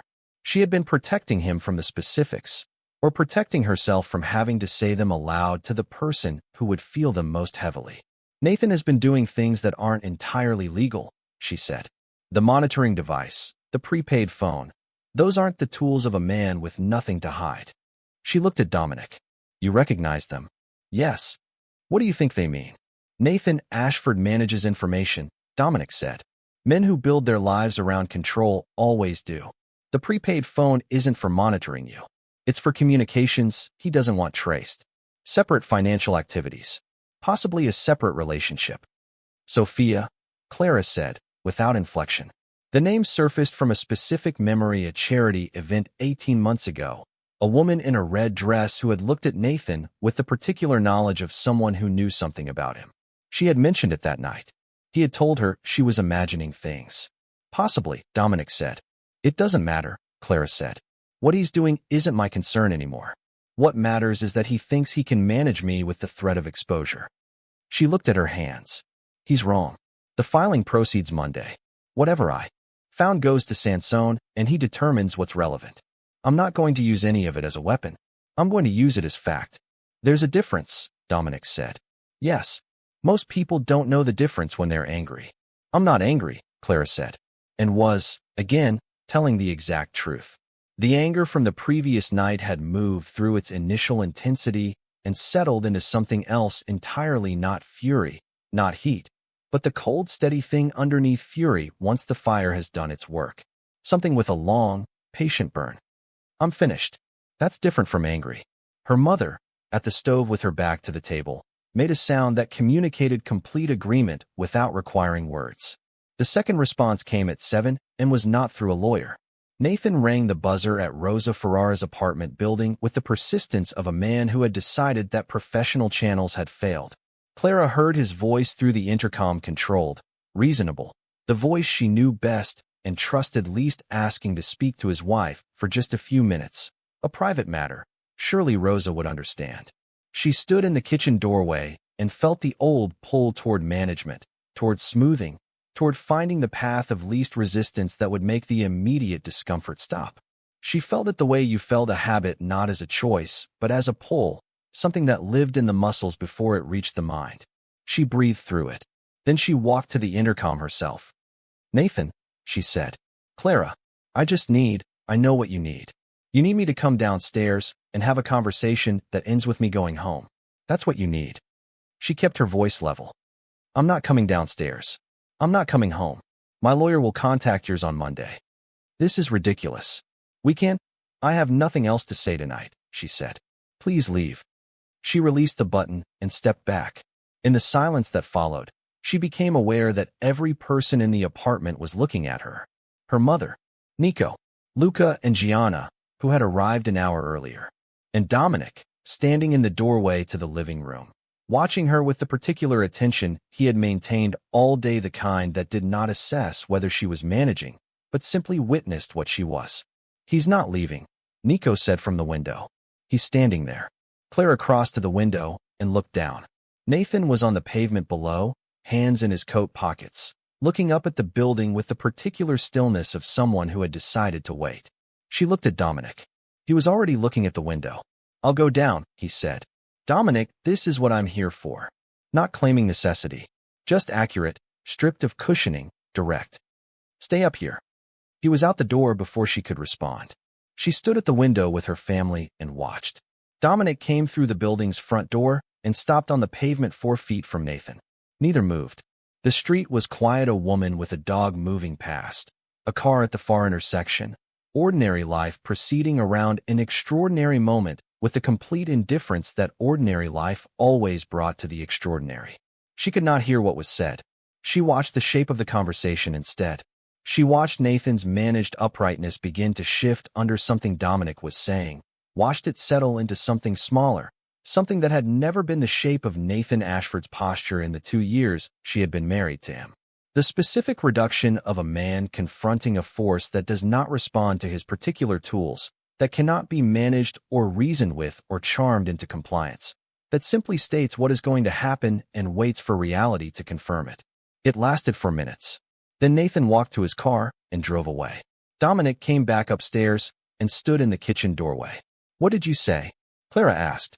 I told him what was going to happen, he said. That the filing would proceed. That the devices I copied would be examined by people I trust to understand their content. That the prepaid phone records could be obtained and that I had the resources to obtain them. That if he attempted to contact you in any way between now and the resolution of the divorce, there would be consequences outside the legal process that he would find considerably less comfortable. A pause. And that you were not alone anymore. That this was permanent, not a circumstance he could wait out. Clara was very still. He believed you, she said. Yes. Because of who you are. Yes. She held his gaze. I'm not going to ask what you would have done if he refused. Good, he said. That's not information you need. But you meant it. I always mean what I say. She believed him. That was what she was still adjusting to, the disorienting experience of believing someone completely, without effort or argument, without the need to verify or test. After 2 years of learning through damage to treat certainty with suspicion, she found herself believing this man with a completeness she could not entirely explain and was not going to spend tonight trying to. Tonight there was pasta and her family, and the first genuine exhale of a woman who had spent 2 years holding her breath. The weeks that followed were not simple. The dissolution of a marriage is never simple, even one that should never have been. The legal process unfolded slowly. Sansone filing, Nathan's lawyer responding, the formal exchange that would take months to resolve. Clara gave it the sustained attention it required, without flinching. She sat through every difficult meeting and signed every document and answered every question with the same directness she was relearning to apply to everything else. She had, it turned out, more financial entitlement than Nathan had ever suggested. The marital assets told a different story when examined by people who were not his people specifically, people whose living did not depend on her believing she deserved less than she did. The monitoring device from the router had been recording her internet activity and location for at least 6 months. Sansone expressed this professionally as a marked increase in the sharpness of his communications with Nathan's lawyer. The prepaid phone records, he told her, were highly relevant, his measured way of communicating that Nathan had been managing something well beyond his marriage and had very strong reasons to keep it quiet. She did not need the details. What she needed and had was the knowledge that the leverage Nathan had believed he held had inverted itself entirely. That the man who had spent 2 years teaching her that her perceptions were unreliable was now the one navigating a situation he had not anticipated and could not control. She thought about this sometimes without satisfaction and without resentment. Just as a fact, a correction of an imbalance that had existed for too long. She moved into her mother's apartment for the first month, which Rosa treated as a return that had been long overdue, and which the apartment absorbed with the ease of a place built around loving people thoroughly. She found a therapist, a woman with a direct manner and a very small office, who said at their first meeting, "You are not going to like some of what we figure out here." Clara had immediately trusted her precisely because of it. She began, slowly, to talk about the things she had compressed into silence for 2 years. The therapist did not let her use the minimized language. She made Clara say the true version of things, and the true version of things was harder and more necessary than the managed version had been. She took a new job at an organization that needed someone with exactly her skills.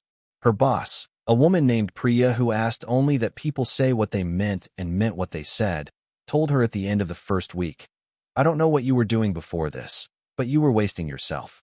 Clara had thought about that for a long time. The particular pain of it, not the criticism, but the confirmation. All those years of good work applied entirely to managing one man's comfort. She would not waste herself again. She saw Dominic on Tuesdays.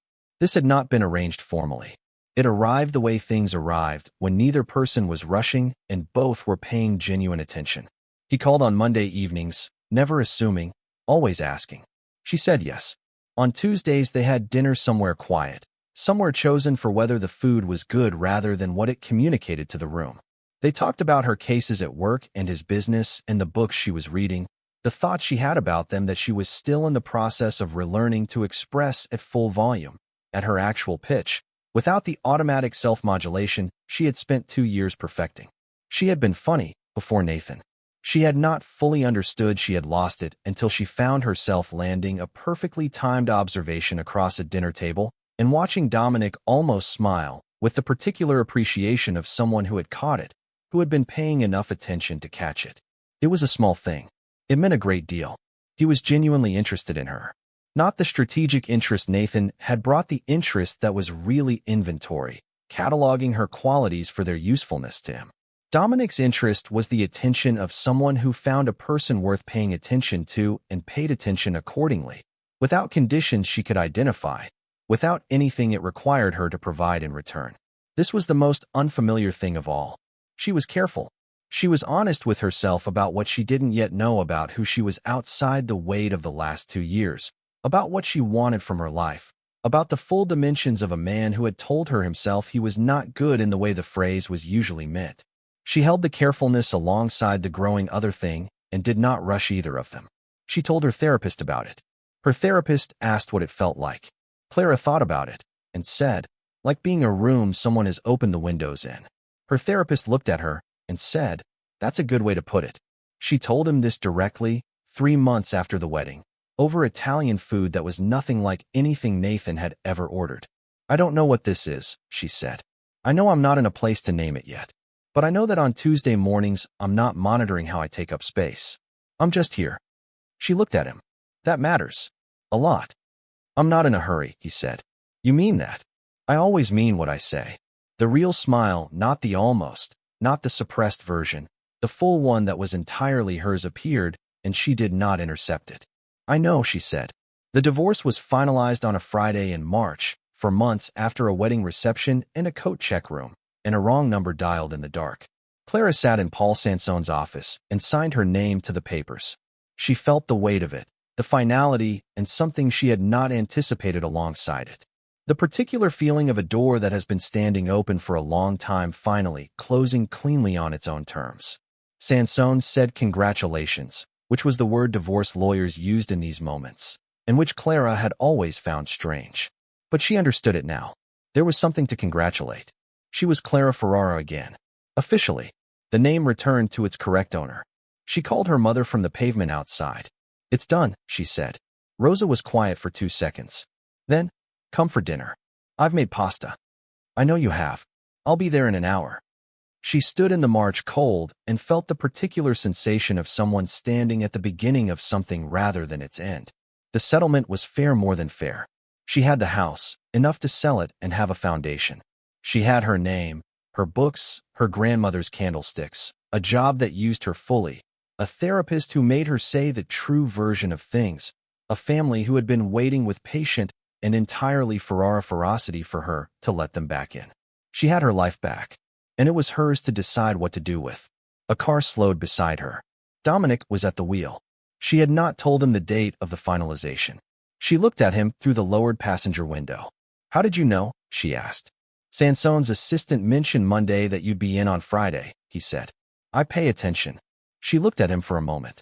You drove here to drive you to your mother's, he said. And to tell you something. She waited. You asked me once whether my name should change how you assess things, he said. I told you probably. I've thought about that since. About what honesty requires with you. He held her eyes steadily. I am not a safe man in the way most people use that word. The work I do has no clean edges. I make decisions without permission or consensus, and I don't intend to change that. A pause, the kind he used when choosing the specific weight of what came next. But I am safe for you. In the specific and non-negotiable sense. That is not going to change regardless of anything else that is true about me. Clara stood at the passenger window in the cold and looked at him. I know, she said. You know, I've known for a while. She tilted her head slightly. You're not as opaque as you think you are?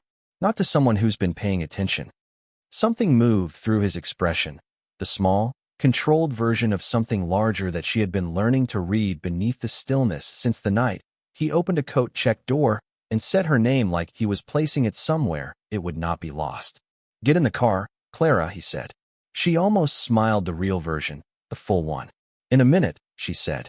And she stood for one more moment in the cold, clear air of a Friday in March, in the specific quiet of someone who has arrived somewhere after a long and difficult journey and is allowing herself to know it.